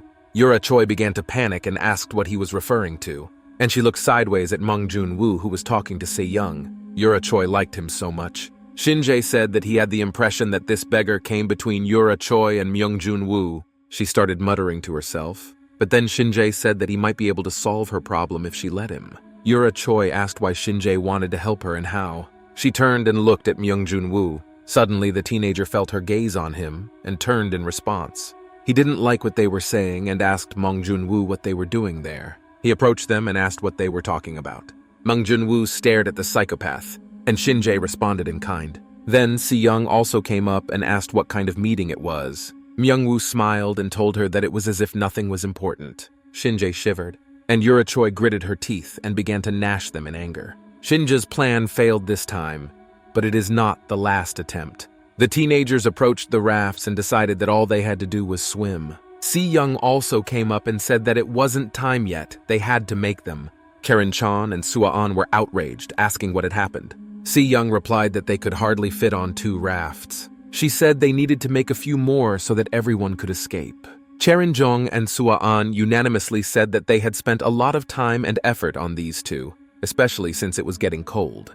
They continued to say that they would not only not have time to do more, it was simply unrealistic. The girls did not stop being indignant, saying that they had no more strength. Se-yeon said that because of the work on the rafts, they didn't even have time to collect the right amount of food. Sharon-jong asked what the problem was with this. Se-yeon said that this meant they had no time for their whining. Sua-an could not stand it and asked the leader again. She came forward, stood in a pose, and began her clucking. Se-yeon just put her finger over her ear to block it out.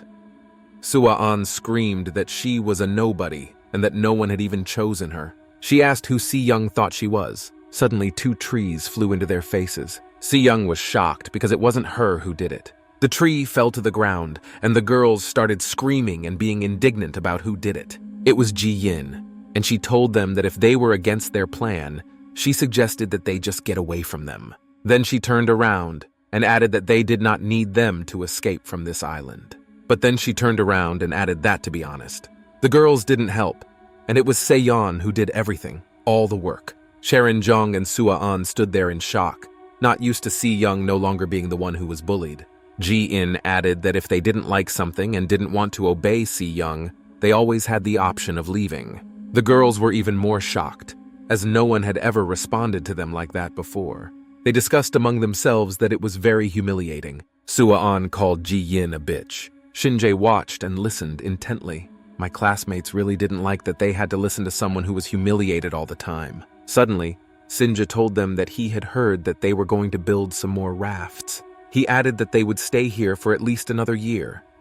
Of course, the girls believed him. Shin-jae smiled and wanted to offer them a favor, but Sharon-jong interrupted him, closing her mouth and telling him not to talk to them. They unanimously said they would not help him. Sinja said that he just wanted to convey that the rafts were already enough for just the 2 of them to sail.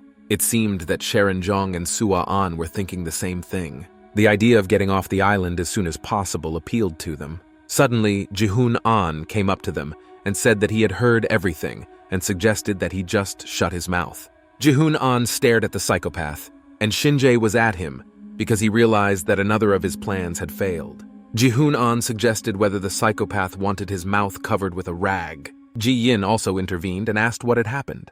Ji-hoon-an came back and said that everything was fine. He turned around and walked away, but he was limping badly. The leg that Sinja was shot in, however, has not yet healed. The psychopath noticed this and watched closely. Then he smiled and said that it seemed that all was not lost for him. Night fell and Sinja stayed awake watching. Se-yeon stared back at him, standing guard with a rifle, but she kept her distance. Then her grandfather came to her and said that Se-yeon had been on duty for a long time. I asked her if she was that worried. Se-yeon agreed and added that she didn't even want to sleep. Grandpa loudly flopped down next to her, and he tried to calm Se-yeon down. He promised that Sinja himself would not quit as his grandfather had taken care of that. The teenager listened attentively to their conversation. Then my grandfather threw some things on the sand, including a compass, a gun, and a knife. Se-yeon did not expect this. My grandfather said that these were all his things that he had taken from this bastard. The girl suddenly realized that Sinja was dangerous from the very beginning. Grandpa took a signal pistol and handed it to Se-yeon. He said it was a rocket launcher. He added that it wasn't a heavy thing. You just had to shoot it upwards and that was it. He said they would use it when they escaped from North Korea. Her grandfather told Se-yeon to protect her as the apple of his eye. The girl agreed. Suddenly, my grandfather turned to Se-yeon once again. He asked her to tell him a little bit about South Korea. My grandfather added that he would be there as a refugee, and it scared him a little. At that moment, it started snowing, and Se-yeon looked up. Then she agreed to tell me everything she knew. Cheon and Sua-an stood with rifles and complained about how cold it was. They were indignant that these nightly vigils were pointless because no one was going to attack them. The girls sat down and Sua-an said that she was happy that they were allowed to be on duty together. Then Cheon said she would go wake up the next person on duty. Shinji watched everything carefully. Suddenly a smile appeared on his face, and he said that it was very easy to deceive the girls if they did decide to make a few more rafts. Cheon wiped away her snot. Sinja asked if the girls really thought they wanted everyone to get out, saying that they would just leave them and swim themselves. He added that they were all too tired to build any more rafts. Sinja went on to say that they were just hoping that Cheon and Sua-an would just die while they were building them. The girls looked at Sinja as if he were crazy or mentally challenged. Then they started waking up Yuri Choi. They stood over her and constantly woke her up. Although Yuri Choi doubted that it was her turn, she thought again about the fact that the girls had called her by the wrong name, Yuna. Meanwhile, the snow was getting heavier. Yuri Choi didn't even realize that it had fallen out right away, but she wasn't too happy either. She went to Sinja's place of duty. I looked at the psychopath. He looked back at her. The teenager's face already inspired fear. Yuri Choi thought it was creepy. Suddenly, her face changed dramatically. After all, she saw Se-yeon putting her cloak on Myung-woo. Yuri Choi began to get angry and curse Se-yeon in her mind. She again courted Myung-jun-woo, while Yuri Choi had to be on duty here alone. Suddenly, Sinja told her that his offer was still on the table. He asked how long Yuri Choi would allow this beggar to do what she wanted, but she simply ordered Sinja to close. She added that she did not want to talk to him. Shinjae stood his ground and asked if she would give up on Manjun-woo for her, because her classmate definitely liked Se-yeon. Yuri Choi fell for it and asked if it was true. Shinjae confirmed, adding that if it weren't for that beggar, Yuri Choi and Myung-jun would have been together a long time ago. These words warmed her, and Yuri Choi immediately blushed. Shinjae swore that he would kill Se-yeon for her. Suddenly, Shinjae looked down. After all, Yuri Choi began to untie him, saying that he had given her his word. A smile appeared on Sinja's face. It was very cold and Yuri Choi could barely move her arms. She tried very hard and was already starting to get angry that she was not succeeding. Suddenly, someone approached them. It was Se-yeon, and she asked Yuri Choi what she was doing. But her classmate turned around and continued to solve Shinja. She wanted to do it as soon as possible before Se-yeon interrupted her. Then the leader grabbed her and asked if Yuri Choi was deaf. Suddenly, Yuri hit Se-yeon hard and roughly, ordering her to take her hands off her. The leader fell on her back and rode. She looked at Shinjae and screamed. After all, the teenager's hand was about to be untied. In the end, it happened, and the crazy Sinja got out, and now they were all in danger again. He told Yura that he would keep his word. When it was still Cheon and Sua-an's turn, they went over to wake Jur up. Yuri Choi woke up. She hated everyone then, but she got up and went to her post. Cheon and Sua-an stood and looked at those who were sleeping. Suddenly, something caught Sharon's attention. She looked down. Se-yeon was sleeping, and there was a compass next to her. For some reason, this compass caught her attention. The events moved to reality, where Shinjae got out of the ropes. A smile appeared on his face. He immediately saw his target, Se-yeon. He attacked her, running very fast. How much Shinjae had wanted to deal with her all along. He bent down on Se-yeon, and they fell to the ground. A fight broke out between them, but Shinjae had an advantage because he was on top and started choking Se-yeon. She tried to get out, but the advantage was too great. Se-yeon clutched at Shinjae's jacket, tearing it. Suddenly, her arm went weak. Se-yeon began to lose consciousness. Yuri Choi was watching with a rifle. Shinjae stood over Se-yeon and thought he had won. Suddenly, someone called him a scumbag. Then he was hit in the face with a knee. Shin-jae fell to the ground, and Se-yeon got out of his hands. It turned out to be Ji-hoon. His new one still hurt and was covered in blood. Se-yeon regained consciousness and began to cough loudly. And when I returned, I was shocked to see Ji-hoon. Sinja was nursing his wound, which had just been torn open again. Suddenly, something caught his attention, namely Yura Choi, because she still had a gun in her hand. He ordered her to hand over the rifle, and he made the same smile that had previously acted as a mitigating circumstance but now inspired fear. It exploded and hit Yuri Choi. She just stood there and held her weapon tightly. Then Shin-jae shouted and ordered him to do it faster in a commanding tone. Suddenly, someone grabbed his leg, and Shin-jae fell to the ground, flopping loudly. He turned to look at his offender, and he saw Se-yeon clinging to his leg. Shin-jae yelled at Yura Choi to give him the rifle. The frightened classmate hesitantly agreed, but Ji-hoon attacked her. He tried to take the rifle away from Yura Choi, asking her what she was doing with it. She screamed for Ji-hoon to let her in, because it was all because of the beggar. Sharon Jong and Sua-an were passing by. Se-yeon noticed the girls trying to sneak away unnoticed. She called them. Sharon Jong and Sua-an just looked at them all. Ji-hoon asked what they were doing, but the girls did not respond to them and just went into the water. Then they pushed the raft. Shin-jae also observed this. A smile appeared on his face because he realized that the girls would never get there on their own and had simply gone to their deaths. After that, Sharon Jong and Sua-an climbed onto the raft and set sail. Se-yeon ran after them, asking them to come back. But the girls just laughed at her. Se-yeon was shattered. 2 betrayals in one night. She screamed for the girls to come back. But they just laughed. Sua-an called her stupid, and Sharon Jung blew her a kiss. Suddenly I heard the loud sounds of a ship. The waves were getting stronger. There were soldiers on board the ship, the same ones. They sailed straight to this island. The raft began to be carried away by the current. And so several ships stopped near it. One of them had the same captain on it. He came to get my grandfather, but I was shocked when I saw it. That my grandfather was not alone, because there were 2 girls on the water. They met each other's eyes and the ship sailed on. They just bypassed the raft. Sharon Jong asked if it was the military. Then one of them noticed a strange green bottle and asked what it was. Sua-an came closer, saying that she seemed to know what it was. But before the classmate could finish speaking, the grenade simply exploded. So in the photo together, both Sharon Jong and Sua-an's faces were painted over. There were fewer and fewer faces in the photo. When Ji-hoon and Yura Choi were fighting over a rifle, Shin-jae was waiting for the right moment. Yura Choi shouted at Ji-hoon to leave her alone, as the beggar had been asking for it for a long time. Yura suddenly lost control of himself, and she shouted that if Se-yeon died, then Manjun-woo and she would be together forever. Ji-hoon could not believe what he was hearing. His grip loosened on the rifle. There was a stone on the ground, and he was captured. Shin-jae ran at Ji-hoon and Yura Choi with this stone.